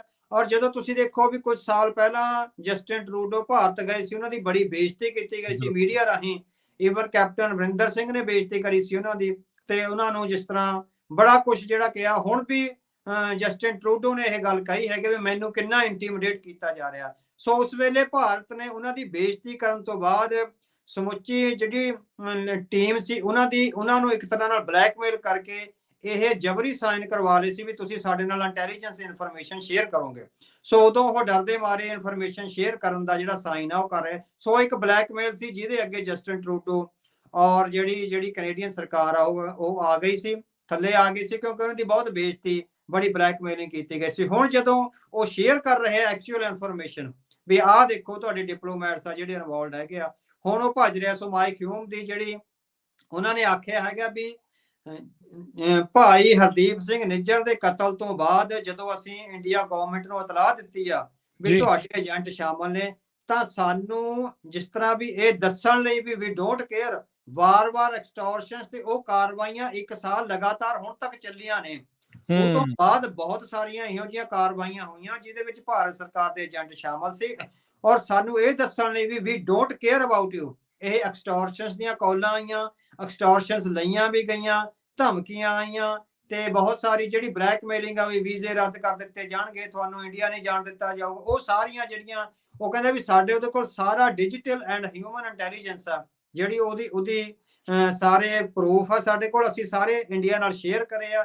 ਪਰ ਹੁਣ ਉਹ ਜਿਹੜੇ ਬੈਕਫੁੱਟ ਤੇ ਹੋਏ ਆ ਵੀ ਅਸੀਂ ਤੁਹਾਡੀ ਜਾਂਚ ਨੂੰ ਨਹੀਂ ਮੰਨਦੇ, ਇਹ ਪੋਲੀਟੀਕਲੀ ਮੋਟੀਵੇਟਡ ਆ, ਤੁਸੀਂ ਇਲੈਕਸ਼ਨ ਸਟੰਟ ਆ ਜਿਹੜਾ ਉਹ ਸਾਰਾ ਕਰ ਰਹੇ ਹੋ। ਸੋ ਅਸੀਂ ਸਮਝਦੇ ਹਾਂ ਵੀ ਕੈਨੇਡਾ ਨੇ ਬਹੁਤ ਹੀ ਵਧੀਆ ਢੰਗ ਨਾਲ, ਜਿਸ ਤਰ੍ਹਾਂ ਅਮਰੀਕਾ ਨੇ ਗੁਰਪ੍ਰਤਾਪ ਸਿੰਘ ਪੰਨੂ ਵਾਲੇ ਮਾਮਲੇ ਵਿੱਚ ਸਬੂਤਾਂ ਸਹਿਤ ਨਿਊਯਾਰਕ ਦੇ ਅਟਾਰਨੀ ਵਿੱਚ ਕੇਸ ਦਰਜ ਕਰਿਆ ਸੀ, ਹੁਣ ਕੈਨੇਡਾ ਨੇ ਉਸੇ ਤਰ੍ਹਾਂ ਸਬੂਤਾਂ ਸਹਿਤ ਆ ਜਿਹੜੇ ਸਾਰੇ ਮਾਮਲੇ ਲਿਆਂਦੇ ਹੈਗੇ ਆ। ਸੋ ਹੁਣ ਮੈਨੂੰ ਲੱਗਦਾ ਵੀ ਉਹਨਾਂ ਨੂੰ ਇੱਕ ਤਰ੍ਹਾਂ ਨਾਲ ਟਰਾਂਸਪੇਰੈਂਟ ਇਨਵੈਸਟੀਗੇਸ਼ਨ ਵਿੱਚ ਇੰਟਰਨੈਸ਼ਨਲ ਦਬਾਅ ਦੇ ਥੱਲੇ ਆ ਜਿਹੜਾ ਉਹ ਇਨਵੈਸਟੀਗੇਸ਼ਨ ਜੁਆਇਨ ਕਰਨੀ ਚਾਹੀਦੀ ਆ, ਔਰ ਜਿਹੜੇ ਆਫੀਸਰਸ ਇੱਕ ਤਰ੍ਹਾਂ ਨਾਲ ਵੱਡੀ ਇਮਿਊਨਿਟੀ ਲੈ ਕੇ ਕ੍ਰਿਮੀਨਲ ਐਕਟੀਵਿਟੀ ਵਿੱਚ ਸ਼ਾਮਲ ਸੀ। ਸੋ ਜਿਹੜੀ ਵਿਆਨਾ ਕਨਵੈਨਸ਼ਨ ਆ ਉਹ ਇਹ ਕਹਿੰਦੀ ਹੈਗੇ ਵੀ ਉਹ ਆਪਣੀਆਂ ਡਿਪਲੋਮੈਟਿਕ ਡਿਊਟੀਆਂ ਕਰ ਸਕਦੇ ਹੈਗੇ ਆ। ਜੇ ਉਹ ਇਸ ਤਰ੍ਹਾਂ ਉੱਥੇ ਸਿਟੀਜ਼ਨਸ ਦਾ ਕਤਲ, ਐਕਸਟੋਰਸ਼ਨ ਤੇ ਹੋਰ ਧਮਕੀਆਂ ਵਿੱਚ ਸ਼ਾਮਲ ਆ, ਤਾਂ ਸਾਨੂੰ ਲੱਗਦਾ ਵੀ ਵਿਆਨਾ ਕਨਵੈਨਸ਼ਨ ਦਾ ਉਹਨਾਂ ਨੂੰ ਜਿਹੜਾ ਹੈਗਾ ਉਹ ਕਵਰ ਨਹੀਂ ਦੇਣਾ ਚਾਹੀਦਾ, ਉਹਨਾਂ ਨੂੰ ਐਜ਼ ਏ ਨਾਰਮਲ ਪਰਸਨ ਜਿਹੜਾ ਸ਼ਾਮਲ ਹੋਣਾ ਚਾਹੀਦਾ ਹੈ। ਹੁਣੇ ਅਵਤਾਰ ਸਿੰਘ ਜੀ, ਜਦੋਂ ਆਪਾਂ ਗੱਲ ਕਰ ਰਹੇ ਹਾਂ, ਜਸਟਿਨ ਟਰੂਡੋ ਦਾ ਇੱਕ ਹੋਰ ਬਿਆਨ ਆ ਗਿਆ, ਇਹ ਉੱਥੋਂ ਦੀ ਰਾਜਨੀਤਿਕ ਪਾਰਟੀ ਦੇ ਨਾਲ ਵੀ ਆ। ਆਪਾਂ ਦੇਖਿਆ ਸੀ ਇੱਕ ਚੀਜ਼ ਜਿਹੜੀ ਆਪਾਂ ਨੋਟ ਕੀਤੀ ਸੀ, ਜਦੋਂ ਸਾਲ ਪਹਿਲਾਂ ਸਦਨ 'ਚ ਖੜ ਕੇ ਟਰੂਡੋ ਨੇ ਭਾਰਤ ਦੇ ਉੱਤੇ ਕ੍ਰੈਡੀਬਲ ਐਵੀਡੈਂਸ ਦੀ ਗੱਲ ਕੀਤੀ ਸੀ, ਜਿਹੜਾ ਉਹਨਾਂ ਦੀ ਆਪੋਜੀਸ਼ਨ ਪਾਰਟੀ ਦਾ ਲੀਡਰ ਸੀ ਪੀਅਰ ਪੋਲੀਵਰ, ਉਦੋਂ ਤਾਂ ਉਸ ਟਾਈਮ ਦੇ ਉੱਤੇ ਇਹਨੇ ਕਿਹਾ ਵੀ ਬੜੀ ਮਾੜੀ ਗੱਲ ਆ, ਪਰ ਅਗਲੇ ਦਿਨ ਹੀ ਉਹਦੇ ਬਿਆਨ ਜਾਂ ਉਹਦੀ ਸੁਰ ਜਿਹੜੇ ਬਦਲ ਗਏ ਸੀਗੇ। ਉਹਦਾ ਲਿੰਕ ਜਿਹੜੀ ਹਾਰਪਰ ਇੰਸਟੀਚਿਊਸ਼ਨ ਆ, ਤੇ ਹਾਰਪਰ ਇੰਸਟੀਚਿਊਸ਼ਨ ਮੋਦੀ ਦੇ ਬਹੁਤ ਜਿਹੜੇ ਕਲੋਜ਼ ਆ। ਅੱਜ ਜਸਟਿਨ ਟਰੂਡੋ ਨੇ ਕਹਿਤਾ ਕਿ ਵੀ ਮੇਰੇ ਕੋਲ ਮੌਜੂਦਾ ਤੇ ਸਾਬਕਾ ਕੰਜ਼ਰਵੇਟਿਵ ਸਾਂਸਦ, ਕੰਜ਼ਰਵੇਟਿਵ ਉਮੀਦਵਾਰਾਂ ਦੇ ਨਾਮ ਆ ਜਿਹੜੇ ਵਿਦੇਸ਼ੀ ਸਰਕਾਰਾਂ ਦੇ ਨਾਲ ਰਲੇ ਹੋਏ ਆ ਤੇ ਵਿਦੇਸ਼ੀ ਦਖਲ ਦਾ ਉਹ ਹਿੱਸਾ ਬਣੇ ਆ। ਸੋ ਟਰੂਡੋ ਦਾ ਹੁਣ ਇਹ ਬਿਆਨ ਉੱਤੋਂ ਜਦੋਂ ਭਾਰਤ ਸਰਕਾਰ ਦੇ ਉੱਤੇ ਸਿੱਧਾ ਉਹਦੇ ਨਾਲ ਸਿੰਘ ਫਸੇ ਆ, ਤੇ ਨਾਲ ਉੱਥੇ ਦੇ ਪੋਲੀਟੀਕਲ ਲੀਡਰਾਂ ਦੇ ਉੱਤੇ ਇਦਾਂ ਦਾ ਬਿਆਨ ਆ ਜਾਣਾ, ਹੁਣ ਇਹ ਕਿਸ ਤਰੀਕੇ ਦੇ ਨਾਲ ਉੱਥੇ ਕੀ ਚੱਲ ਰਿਹਾ, ਇਹਨੂੰ ਸਿੱਖ ਵੀ ਹੁਣ ਕਿੱਦਾਂ ਦੇਖਣ? ਹਾਂਜੀ, ਸਿੱਖਾਂ ਲਈ ਇਹ ਬਹੁਤ ਅਹਿਮ ਸਬਕ ਆ ਇਸ ਘਟਨਾਕ੍ਰਮ ਨੇ ਲਿਆਂਦਾ ਹੈਗਾ। ਸਿੱਖਾਂ ਨੂੰ, ਸਿੱਖ ਇੰਟੈਲੈਕਚੁਅਲਸ ਨੂੰ ਤੇ ਲੀਡਰਾਂ ਨੂੰ ਸਮਝਣ ਦੀ ਲੋੜ ਹੈਗੀ ਆ। ਸੋ ਜਿੰਨਾ ਕੁ ਅਸੀਂ ਸਮਝ ਸਕੇ ਆ ਭਾਰਤ ਸਰਕਾਰ ਦੇ ਜਿਹੜੇ ਹੈਗੇ ਆ ਵੀ ਆਪਣੇ ਜਿਹੜੇ ਖਾਸ ਕਰਕੇ ਇੰਟੈਲੈਕਚੁਅਲਸ ਆ ਉਹਨਾਂ ਰਾਹੀਂ ਤੇ ਪੋਲੀਟੀਸ਼ੀਅਨਸ ਰਾਹੀਂ ਤੇ ਇਨਕਲੂਡਿੰਗ ਆਪਣੀਆਂ ਇੰਟੈਲੀਜੈਂਸ ਏਜੰਸੀਆਂ ਰਾਹੀਂ ਕੈਨੇਡਾ ਤੇ ਅਮਰੀਕਾ ਦੇ ਪ੍ਰਸ਼ਾਸਨ ਦਾ ਇੰਡੀਅਨ ਕਲੋਨਲਾਈਜੇਸ਼ਨ ਹੋਇਆ ਜਿੰਨਾ ਕੁ ਮੈਂ ਸਮਝਦਾ। ਸੋ ਮਤਲਬ ਕਿ ਬਹੁਤ ਬੁਰੀ ਤਰ੍ਹਾਂ ਇੰਡੀਅਨ ਜਿਹੜੇ ਏਜੰਟਸ ਨੇ, ਇੰਡੀਆ ਗਵਰਨਮੈਂਟ ਆ ਕੈਨੇਡਾ ਤੇ ਅਮਰੀਕਾ ਦੀ ਪੋਲਿਟਿਕਸ ਵਿੱਚ ਬਹੁਤ ਬੁਰੀ ਤਰ੍ਹਾਂ ਦਖਲਅੰਦਾਜ਼ੀ ਕਰ ਰਹੇ ਆ। ਹੈਰਾਨ ਹੋ ਰਿਹਾ ਮੈਂ ਵੀ ਇਹਨਾਂ ਕੰਟਰੀਜ਼ ਨੇ, ਅਮਰੀਕਾ ਤੇ ਕੈਨੇਡਾ ਨੇ ਇਹ ਹੋਣ ਕਿੱਦਾਂ ਦਿੱਤਾ। ਇਹਨਾਂ ਦੀ ਅਫਸਰਸ਼ਾਹੀ, ਇਹਨਾਂ ਦੀ ਇੰਟੈਲੀਜੈਂਸ, ਇਹਨਾਂ ਦੇ ਪੋਲੀਟੀਸ਼ੀਅਨਸ ਕਿੱਥੇ ਸੁੱਤੇ ਰਹੇ। ਅੱਜ ਦੋਵਾਂ ਮੁਲਕਾਂ ਦਾ, ਈਵਨ ਇੰਗਲੈਂਡ ਦਾ ਵੀ ਇਹੀ ਹਾਲ ਆ ਵੀ ਉਹਦਾ ਇੰਡੀਅਨ ਕਲੋਨੀਅਲਾਈਜੇਸ਼ਨ ਹੋਇਆ। ਜੋ ਇੰਡੀਆ ਗਵਰਨਮੈਂਟ ਚਾਹੁੰਦੀ ਆ ਸਾਰੀ ਅਫਸਰਸ਼ਾਹੀ ਤੇ ਸਾਰੇ ਮੰਤਰੀ ਉਹੀ ਗੱਲਾਂ ਕਰਦੇ ਨੇ, ਹਨਾ। ਸੋ ਅਮਰੀਕਾ ਬਾਰੇ ਮੇਰੇ ਕੋਲ ਰਿਪੋਰਟਾਂ ਨੇ ਵੀ ਲਗਭਗ 100 ਸੈਨੇਟਰ ਹੁੰਦਾ। ਜਿਹੜੇ 100 ਸੈਨੇਟਰ ਆ ਉਹਨਾਂ ਦੇ ਆਲੇ ਦੁਆਲੇ ਘੱਟੋ ਘੱਟ 3-3 4-4 ਇੰਡੀਅਨ ਆਫੀਸਰ ਆ, ਉਹਨਾਂ ਦੇ ਸਲਾਹਕਾਰ ਲੱਗੇ ਹੋਏ।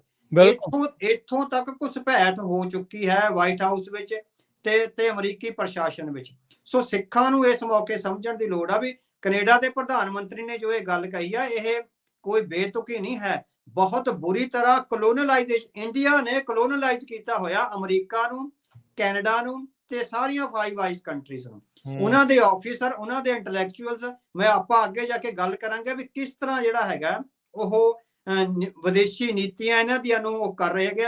ਈਵਨ ਹਿਲਰੀ ਕਲਿੰਟਨ ਦਾ ਜਦੋਂ ਉਹ ਐਸਪਾਇਰੈਂਟ ਕੈਂਡੀਡੇਟ ਸੀਗੀ, ਉਸ ਵਿੱਚ ਸੈਕਟਰੀ ਆਫ ਸਟੇਟ ਸੀ, 2011 ਵਿੱਚ ਉਹਦਾ ਫੋਰਨ ਅਫੇਅਰਸ ਵਿੱਚ ਇੱਕ ਲੰਬਾ ਆਰਟੀਕਲ ਛਪਦਾ ਹੈਗਾ ਕਿਉਂਕਿ ਉਸੇ ਵੇਲੇ ਆਏ ਸੀਗੇ ਉਹ ਜਨਵਰੀ 2011 ਵਿੱਚ, ਉਦੋਂ ਨਵੀਂ ਸਰਕਾਰ ਆਈ ਸੀ। ਉਹਨੇ ਦੱਸਿਆ ਸੀਗਾ ਵੀ ਮੇਰੇ ਕਿੰਨੇ ਜਿਹੜੇ ਮੇਰੇ ਪਰਸਨਲ ਸੈਕਟਰੀਜ਼ ਨੇ ਉਹਨਾਂ ਵਿੱਚ 3 ਗੁਜਰਾਤੀ ਸੀ। ਸੋ ਇੰਨਾ ਲੰਬਾ ਔਰ ਇੰਨਾ ਗੰਭੀਰ ਘੇਰਾ ਪਾਇਆ ਹੋਇਆ ਅਮਰੀਕੀ ਪ੍ਰਸ਼ਾਸਨ ਨੂੰ। ਸੋ ਇੰਡੀਅਨ ਇੰਟੈਲੈਕਚੁਅਲਸ ਨੇ ਤੇ ਇੰਡੀਅਨ ਸੈਕਟਰੀਜ਼ ਨੇ, so they are pursuing their own interest, their Indian interest ਨੂੰ ਪਰਸੂ ਕਰ ਰਹੇ ਆ। ਸਿੱਖਾਂ ਦੇ ਇੰਟਰਸਟ ਇਸੇ ਕਰਕੇ ਸਾਹਮਣੇ ਨਹੀਂ ਸੀ ਆ ਰਹੇ। ਸੋ ਸਿੱਖਾਂ ਨੂੰ ਇਹ ਸਬਕ ਲੈਣ ਦੀ ਲੋੜ ਹੈਗੀ ਆ ਵੀ ਉਹਨਾਂ ਨੇ ਆਪਣੇ ਨਵੇਂ ਬੱਚਿਆਂ ਨੂੰ ਕਿਸ ਤਰ੍ਹਾਂ ਨੈਵੀਗੇਟ ਕਰਨਾ ਤਾਂ ਕਿ ਉਹ ਪੋਲੀਟੀਕਲੀ ਐਕਟੀਵੇਟ ਹੋਣ ਤੇ ਜਿਹੜਾ ਪ੍ਰਸ਼ਾਸਨ ਵਿੱਚ ਖਾਸ ਕਰਕੇ FBI, RCMP, CCs ਤੇ ਹੋਰ ਜਿਹੜੀਆਂ ਲਾਅ ਐਨਫੋਰਸਮੈਂਟ ਏਜੰਸੀਜ਼ ਆ ਉਹਨਾਂ ਵਿੱਚ ਆਪਣੇ ਸਿੱਖ ਬੱਚਿਆਂ ਨੂੰ ਐਂਟਰ ਕਰੋ ਜਿਹੜੇ ਸਿੱਖਾਂ ਦੇ ਹਿੱਤਾਂ ਦੀ ਗੱਲ ਕਰ ਸਕਣ। ਜੀ ਜੀ ਜੀ ਬਿਲਕੁਲ। ਅਵਤਾਰ ਸਿੰਘ ਜੀ, ਅਗਲੀ ਜਿਹੜੀ ਇਸ ਦੇ ਵਿੱਚ ਗੱਲ ਕਰੀਏ, RCMP ਨੇ ਕਿਹਾ ਵੀ ਉਹ FBI ਦੇ ਨਾਲ ਸਾਰੀ ਜਾਣਕਾਰੀ ਸਾਂਝੀ ਕੀਤੀ ਆ। ਇਸ ਦੇ ਨਾਲ ਕੈਨੇਡਾ ਦੇ ਇਸ ਕੇਸ ਦੇ ਵਿੱਚ ਮਜ਼ਬੂਤੀ ਆਊਗੀ। ਅੱਜ ਇੱਕ ਹੋਰ ਨਵਾਂ ਆਰਟੀਕਲ ਆਇਆ, ਮੈਂ ਥੋੜੀ ਜਿਹੀ ਉਹਦੀ ਵੀ ਨਾਲ ਗੱਲ ਕਰ ਦੇਵਾਂ, ਜਿਹਦੇ ਵਿੱਚ FBI ਦੇ ਜਿਹੜੇ 2 ਅਫਸਰ ਆ ਗੁਪਤ ਰਹਿਣ ਦੀ ਸ਼ਰਤ ਦੇ ਉੱਤੇ ਉਹਨਾਂ ਨੇ ਸੈਕਰਾਮੈਂਟੋ ਵੀ ਇੱਥੇ ਦੀ ਬੜੀ ਪ੍ਰਮੁੱਖ ਅਖਬਾਰ ਆ ਉਹਨੂੰ ਕਿਹਾ ਆ ਵੀ ਜਿਹੜੇ ਗੈਂਗਸਟਰ ਬਿਸ਼ਨੋਈ ਤੇ ਗੋਲਡੀ ਬਰਾੜ ਆ ਉਹਨਾਂ ਦੇ ਉੱਤੇ ਅਮਰੀਕਾ FBI ਜਿਹੜੀ ਉਹ ਨਜ਼ਰ ਰੱਖੀ ਬੈਠੀ ਆ। RCMP FBI ਸਾਂਝੇ ਤੌਰ ਦੇ ਉੱਤੇ ਮਿਲ ਕੇ ਇਸ ਕੇਸ ਨੂੰ ਅੱਗੇ ਵਧਾ ਰਹੀ ਆ। ਇਹ ਕੇਸ ਇੰਡੀਆ ਦੇ ਖਿਲਾਫ ਕਿੱਦਾਂ ਹੋਰ ਮਜ਼ਬੂਤ ਹੋਊਗਾ ਹੁਣ? ਹਾਂਜੀ। ਸੋ ਕੱਲੀ ਆ ਇਹ FBI ਤੇ RCMP ਹੋਈ ਨਹੀਂ, ਅੱਜ ਆਸਟ੍ਰੇਲੀਆ ਦੇ ਮੇਰੇ ਖਿਆਲ ਗ੍ਰੀਨ ਪਾਰਟੀ ਦੇ ਮੈਂਬਰ ਆਫ ਪਾਰਲੀਮੈਂਟ ਉਹ ਸੈਨੇਟਰਸ ਨੇ ਬੋਲਿਆ, ਬਿਲਕੁਲ ਉਹਨਾਂ ਦਾ ਵੀ ਟਵੀਟ ਆ ਗਿਆ ਹੋਇਆ ਵੀ 24 ਘੰਟੇ ਹੋ ਗਏ ਆ ਕੈਨੇਡਾ ਵੱਲੋਂ ਐਡਾ ਧਮਾਕਾ ਕਰੇ ਨੂੰ, ਹਨਾ, ਡਿਪਲੋਮੈਟਿਕ ਧਮਾਕਾ ਕਰਨ ਨੂੰ, ਵੀ ਆਸਟ੍ਰੇਲੀਆ ਦੀ ਸਰਕਾਰ ਕਿੱਥੇ ਸੁੱਤੀ ਪਈ ਆ ਵੀ ਉਹ ਸਿੱਖਾਂ ਦੀ ਸੁਰੱਖਿਆ ਲਈ ਤੇ ਸਿੱਖਾਂ ਦੀ ਹਮਾਇਤ ਲਈ ਅੱਗੇ ਕਿਉਂ ਨਹੀਂ ਆਈ। ਸੋ ਇਹ ਵਰਲਡ ਵਾਈਡ ਆ ਜਿਹੜਾ ਘੱਟੋ ਘੱਟ ਡਿਪਲੋਮੈਟਿਕਲੀ ਆਪਾਂ ਨੂੰ ਹਲੇ ਬਹੁਤ ਕੁਝ ਹਾਸਲ ਨਹੀਂ ਹੋ ਰਿਹਾ ਪਰ ਘੱਟੋ ਘੱਟ ਆਪਣੀ ਗੱਲ ਤਾਂ ਤੋਰੀ ਹੈ ਨਾ। ਅਸੀਂ ਸਾਡਾ ਇਸ ਘਟਨਾਕ੍ਰਮ ਨੇ ਟੈਰਰਿਸਟਾਂ ਤੋਂ ਵਿਕਟਮ ਵਾਲਾ ਲੇਬਲ ਆ ਵੀ ਅਸੀਂ ਹੁਣ ਅਸੀਂ ਹਮਲਾਵਰ ਨਹੀਂ ਰਹੇ, ਅਸੀਂ ਵਿਕਟਮ ਆ, ਅਸੀਂ ਵਿਕਟਮ ਧਿਰ ਬਣ ਗਏ ਹੋਏ ਆ। ਔਰ ਜਿਹੜੀ ਕਿ ਅਸੀਂ ਇੰਡੀਆ ਗਵਰਨਮੈਂਟ ਦੀ ਸਟੇਟ ਟੈਰਰਿਜ਼ਮ ਦਾ ਸ਼ਿਕਾਰ ਆ, ਅਸੀਂ ਖੁਦ ਟੈਰਰਿਜ਼ਮ ਦਾ ਸ਼ਿਕਾਰ ਹੈਗੇ ਆ। ਸਾਨੂੰ ਹੁਣ ਤੱਕ ਜੋ ਇਹ ਦੱਸਿਆ ਜਾ ਰਿਹਾ ਸੀਗਾ ਵੀ ਸਿੱਖ ਟੈਰਰਿਸਟ ਨੇ, ਉਹ ਇਸ ਭਾਈ ਹਰਦੀਪ ਸਿੰਘ ਨਿੱਜਰ ਦੀ ਸ਼ਹਾਦਤ ਨੇ ਸਾਡੇ ਲਈ ਇਹ ਰੰਗ ਲਿਆਇਆ ਹੈਗਾ ਵੀ ਸਾਡੇ ਤੋਂ ਉਹ ਟੈਰਰਿਸਟਾਂ ਵਾਲਾ ਟੈਗ ਲੱਥ ਗਿਆ ਹੋਇਆ। ਹੁਣ ਅਸੀਂ ਪੋਲੀਟੀਕਲ ਐਕਟਿਵਿਸਟ ਆ ਜਿਨ੍ਹਾਂ ਦਾ ਕਤਲ ਹੋ ਰਿਹਾ, ਜਿਨ੍ਹਾਂ ਨੂੰ ਵਿਦੇਸ਼ੀ ਧਰਤੀਆਂ ਤੇ ਜਾ ਕੇ ਜਿੱਦਾਂ ਕਤਲ ਕਰਨ ਦਾ ਕੋਸ਼ਿਸ਼ ਕੀਤਾ ਜਾ ਰਿਹਾ ਹੈਗਾ। ਸੋ FBI ਦੀ ਇਨਕਲੂਜਨ, RCMP ਦੀ ਇਨਕਲੂਜਨ ਤੇ even New Zealand, UK and Australia the agency the inclusion ਦੇ ਨਾਲ ਅਸੀਂ ਸਮਝਦੇ ਹਾਂ ਵੀ ਇਹ ਕੇਸ ਆ ਜਿਹੜਾ ਇੱਕ ਤਾਂ ਟਰਾਂਸਪੇਰੈਂਟ ਰਹੇਗਾ, ਇਹਦੇ ਵਿੱਚ ਕੋਈ ਦਖਲਅੰਦਾਜ਼ੀ ਕਰਨ ਦੀ ਕੋਸ਼ਿਸ਼ ਨਹੀਂ ਹੋਏਗੀ। ਈਵਨ ਕੈਨੇਡਾ ਦੀ ਸਰਕਾਰ ਵੀ ਇਹਦੇ ਵਿੱਚ ਕੋਈ ਮਲਟੀਪਲ ਦਖਲਅੰਦਾਜ਼ੀ ਨਹੀਂ ਕਰ ਸਕਦੀ ਵੀ ਸਪਲੀਮੈਂਟਰੀ ਜੋ ਕੁਝ ਹੁਣ ਆਨ ਦੀ ਸੀਨ ਆ ਗਿਆ ਉਹਦੇ ਥਰੂ ਹੀ ਉਹਨਾਂ ਨੇ ਤਾਂ ਹੀ ਉਹ 1 ਸਾਲ ਲਿਆ ਵੀ word by word, brick by brick ਤੇ ਪੀਸ ਬਾਏ ਪੀਸ ਜੋੜ ਕੇ ਉਹਨਾਂ ਨੇ ਸਾਰੀ ਪਜ਼ਲ ਨੂੰ ਹੱਲ ਕਰਿਆ। ਸੋ FBI ਨਾਲ ਉਹਨਾਂ ਦਾ ਜਿਹੜਾ ਰਿਲੇਸ਼ਨ ਹੈ ਦੋਵਾਂ ਮੁਲਕਾਂ ਦਾ, ਇੱਕ ਤਰ੍ਹਾਂ ਨਾਲ ਦੋਵੇਂ ਮਦਰਲੀ ਕੰਟਰੀਜ਼ ਨੇ ਇੱਕ ਦੂਜੇ ਦੀਆਂ, ਆਪਾਂ ਕਹਿ ਦਈਏ, ਜਾਂ ਬ੍ਰਦਰਲੀ ਸਿਸਟਰਲੀ ਕੰਟਰੀਜ਼ ਨੇ। ਸੋ ਦੋਵਾਂ ਦਾ ਸਾਰਾ ਕੁਝ ਇੱਕ ਤਰ੍ਹਾਂ ਨਾਲ ਹੀ ਹੁੰਦਾ। ਆਪਾਂ ਭਾਈ ਨਿੱਜਰ ਦੇ ਕਤਲ ਤੋਂ ਬਾਅਦ ਕੈਨੇਡਾ ਸਰਕਾਰ ਦਾ ਜਿਹੜਾ ਆਇਆ ਸੀ, ਉਹਦੇ ਚ ਕਿਹਾ ਸੀਗਾ ਵੀ ਇਹ ਸਾਰੀ ਕਾਰਵਾਈ ਉਹ FBI ਦੀ ਆ। ਸੋ ਜਿੰਨੀ ਇੰਟੈਲੀਜੈਂਸ ਗੈਦਰਿੰਗ ਕੀਤੀ ਆ FBI ਨੇ ਕੀਤੀ ਆ, RCMP ਨੂੰ ਉਹ ਸਾਰੀ ਜਿਹੜੀ ਹੈਗੀ ਸੌਂਪ ਦਿੱਤੀ ਗਈ ਹੈਗੀ ਆ। ਸੋ ਉਹਨਾਂ ਦੀ ਦੋਵਾਂ ਦੀ ਕੋਲੈਬੋਰੇਸ਼ਨ ਆ ਜਿਹੜੀ, ਸਾਨੂੰ ਲੱਗਦਾ ਵੀ ਉਹ ਪੋਜ਼ਿਟਿਵ ਸਿੱਟੇ ਵੱਲ ਜਾਣ ਦਾ ਕਾਫੀ ਅੱਗੇ ਵਧੇਗੀ। ਫਾਈਵ ਆਈਜ਼ ਦੇ ਵਿੱਚੋਂ ਆਸਟ੍ਰੇਲੀਆ ਦੇ ਉਹ ਸੈਨੇਟਰ, ਅਮਰੀਕਾ, ਕੈਨੇਡਾ ਬੋਲਿਆ ਆ। ਬਾਕੀ ਮੁਲਕਾਂ ਦੇ ਵੱਲੋਂ ਵੀ ਅਜੇ ਕੁਛ ਆਪਾਂ ਬਿਆਨਾਂ ਦੀ ਉਡੀਕ ਦੇ ਵਿੱਚ ਆ, ਉਧਰੋਂ ਵੀ ਕੁਛ ਹੋਊਗਾ, ਚੁੱਪ ਨੇ, ਜਾਂ ਕੀ ਉਹਨਾਂ ਤੋਂ ਉਮੀਦ ਫਾਈਵ ਆਈਜ਼ ਵਾਲਿਆਂ ਤੋਂ ਰੱਖੀ ਜਾ ਸਕਦੀ ਆ? ਹੋਰ ਹਾਂਜੀ, ਸੋ ਅਸੀਂ ਅੱਜ ਉਹਨਾਂ ਨੂੰ ਟਰੈਕ ਕਰ ਰਹੇ ਸੀਗੇ। ਅਸੀਂ ਅੱਜ UK ਦੇ ਫੋਰਨ ਮਿਨਿਸਟਰ ਨੂੰ ਟਰੈਕ ਕਰ ਰਹੇ ਸੀ। ਉਹ ਯੂਰਪੀਅਨ ਯੂਨੀਅਨ ਦੀ ਕਿਸੇ ਖਾਸ ਸਿਕਿਉਰਿਟੀ ਮੀਟਿੰਗ ਵਿੱਚ ਆ, ਉੱਥੇ ਯੂਰਪ ਗਏ ਹੋਏ ਨੇ, ਹਨਾ।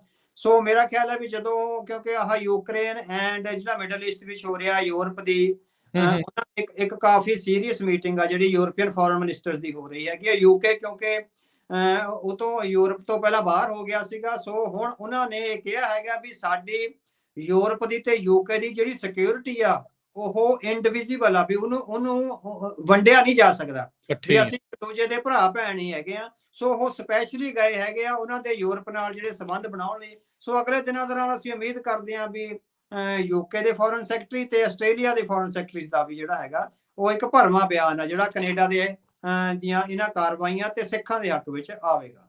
ਜੀ, ਅਗਲੀ ਅਵਤਾਰ ਸਿੰਘ ਜੀ, ਆਪਾਂ ਇਸ ਦੇ ਵਿੱਚ ਗੱਲ ਕਰਦੇ ਹਾਂ। ਟਰੂਡੋ ਨੇ ਜਿਹੜਾ ਆਖਿਆ ਵੀ ਭਾਈ ਨਿੱਜਰ ਦੇ ਕਤਲ ਤੋਂ ਬਾਅਦ ਚ ਭਾਰਤ ਦੀ ਸਰਗਰਮੀ ਹੋਰ ਵਧੀ ਆ, ਭਾਰਤ ਕੀ ਸੰਦੇਸ਼ ਦੇਣਾ ਚਾਹੁੰਦਾ ਹੈ?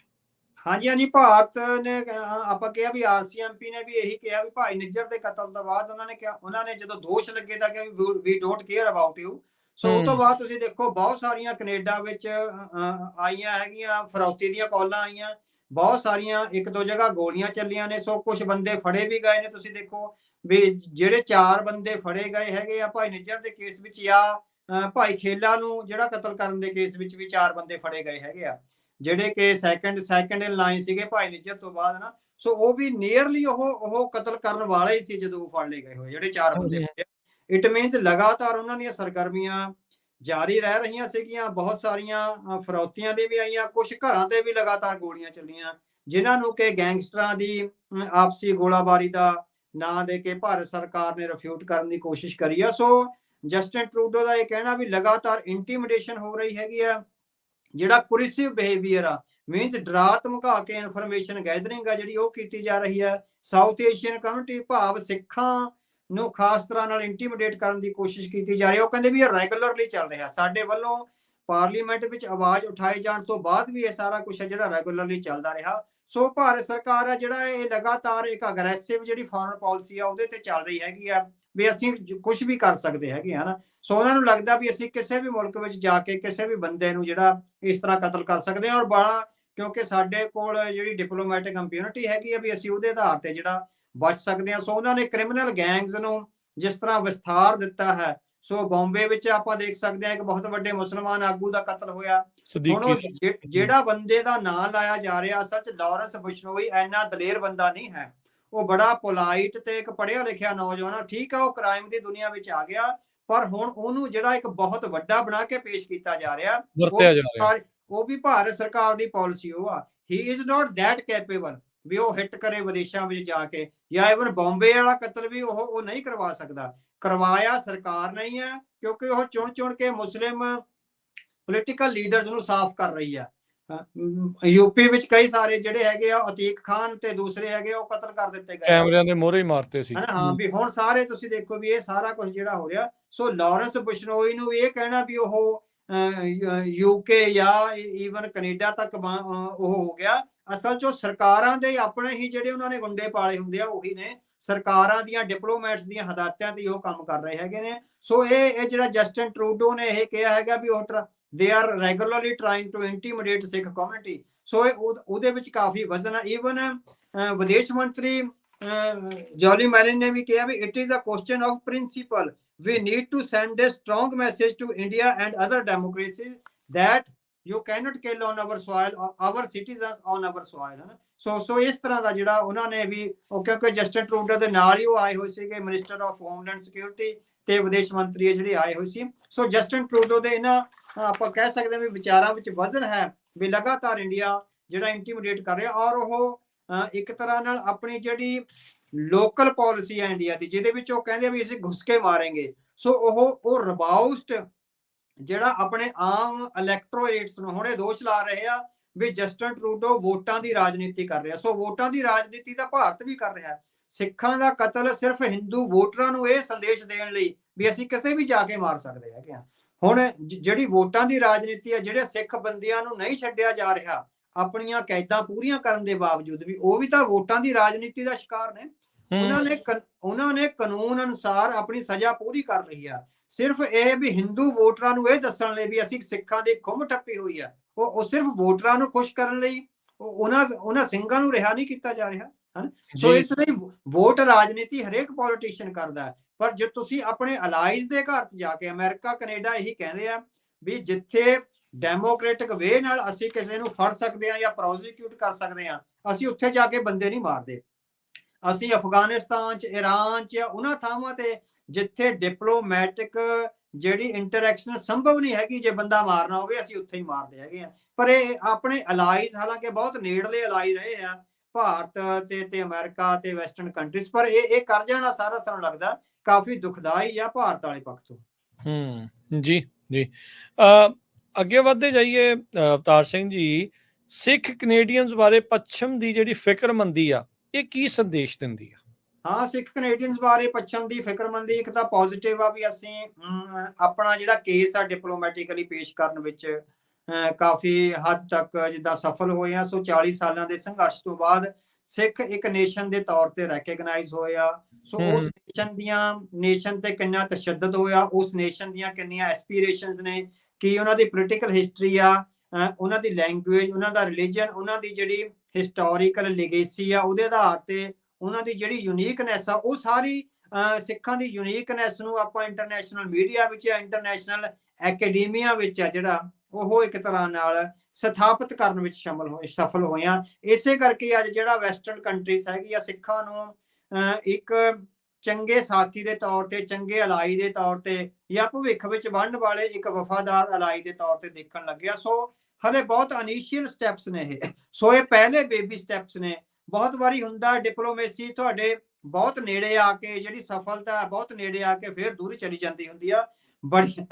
ਬੜੀਆਂ ਟਰਨਸ ਆਉਂਦੀਆਂ ਹੈਗੀਆਂ ਇੰਟਰਨੈਸ਼ਨਲ ਡਿਪਲੋਮੇਸੀ ਐਂਡ ਪੋਲਿਟਿਕਸ ਵਿੱਚ ਨਾ। ਸੋ ਸਿੱਖਾਂ ਲਈ ਇਹੋ ਹੀ ਕਾਫੀ ਆਪਾਂ ਕਹਿ ਸਕਦੇ ਹੈਗੇ ਵੀ ਪ੍ਰੋਗਰੈਸਿਵ ਹੈਗਾ ਵੀ ਉਹਨਾਂ ਨੂੰ ਇੱਕ ਵਿਕਟਮ ਨੇਸ਼ਨ ਦੇ ਤੌਰ ਤੇ ਰੈਕਗਨੀਸ਼ਨ ਮਿਲੀ ਆ। ਹਾਲੇ ਤੱਕ ਤਾਂ ਉਹਨਾਂ ਤੇ ਇਹੀ ਸੀਗਾ ਵੀ ਇਹ ਮਾਰ ਧਾੜ ਕਰਨ ਵਾਲੇ ਲੋਕ ਨੇ, ਇਹਨਾਂ ਨੇ ਕਤਲੋਗਾਰਤ ਕਰੀ ਆ। ਹਾਲਾਂਕਿ ਸਾਡੀ ਕਤਲੋਗਾਰਤ ਵੱਧ ਹੋਈ ਆ ਜਿੰਨਾ ਸਾਡੇ ਤੇ ਦੋਸ਼ ਲੱਗਦਾ ਵੀ ਸਿੱਖਾਂ ਨੇ ਜਿਹੜਾ ਕਤਲੇਆਮ ਕਰਿਆ ਹੈਗਾ। ਸੋ ਉਹ ਤੋਂ ਵੱਧ ਹੈਗੀ ਹੈ ਜਿਹੜੀ ਉਹ ਤਾਂ ਜਦੋਂ ਟੇਬਲ ਟਾਕ ਕਿਤੇ ਹੋਏਗੀ ਫਿਰ ਉਹ ਲੱਗੇਗਾ ਵੀ ਪਹਿਲੀ ਗੋਲੀ ਕਿਹਨੇ ਚਲਾਈ ਹੈ ਨਾ। ਸੋ ਪਹਿਲੀ ਗੋਲੀ 1978 ਵਿੱਚ ਇੰਡੀਅਨ ਸਟੇਟ ਵੱਲੋਂ ਚਲਾਈ ਗਈ ਹੈਗੀ ਹੈ ਨਾ। ਸੋ ਵੀ ਆਰ ਦੇ ਵਿਕਟਮ ਆਫ ਸਟੇਟ ਟੈਰਰਿਜ਼ਮ। ਸੋ ਸਿੱਖ ਆ ਜਿਹੜੇ ਆਪਣਾ ਇਹ ਕੇਸ ਪੇਸ਼ ਕਰਨ ਵਿੱਚ ਸਫਲ ਹੋਏ ਨੇ। 40 ਸਾਲਾਂ ਦੀ ਮਿਹਨਤ ਤੇ ਸ਼ਹੀਦਾਂ ਦਾ ਜਿਹੜਾ ਲਹੂ ਡੁੱਲਿਆ ਸੀਗਾ, ਉਹਨੇ ਘੱਟੋ ਘੱਟ ਅੱਜ ਵੈਸਟ ਨੂੰ ਇਹ ਦੱਸਿਆ ਹੈਗਾ ਵੀ ਸਿੱਖ ਇੱਕ ਯੂਨੀਕ ਆਇਡੈਂਟੀਟੀ ਆ, ਇੱਕ ਯੂਨੀਕ ਤੇ ਨਿਆਰੀ ਕੌਮ ਹੈਗੀ ਆ। ਸੋ ਜਿਨ੍ਹਾਂ ਦੀਆਂ ਆਪਣੀਆਂ ਬਹੁਤ ਸਾਰੀਆਂ ਨਿਆਰੀਆਂ ਰਵਾਇਤਾਂ ਤੇ ਪ੍ਰਵਿਰਤੀਆਂ ਨੇ, ਜਿਨ੍ਹਾਂ ਨੂੰ ਇੰਡੀਆ ਗਵਰਨਮੈਂਟ ਤਬਾਹ ਕਰਨਾ ਚਾਹੁੰਦੀ ਆ। ਤੇ ਵੈਸਟਰਨ ਕੰਟਰੀਜ਼ ਨੇ, ਹੁਣ ਜਿੱਦਾਂ ਜਸਟਿਨ ਟਰੂਡੋ ਨੇ,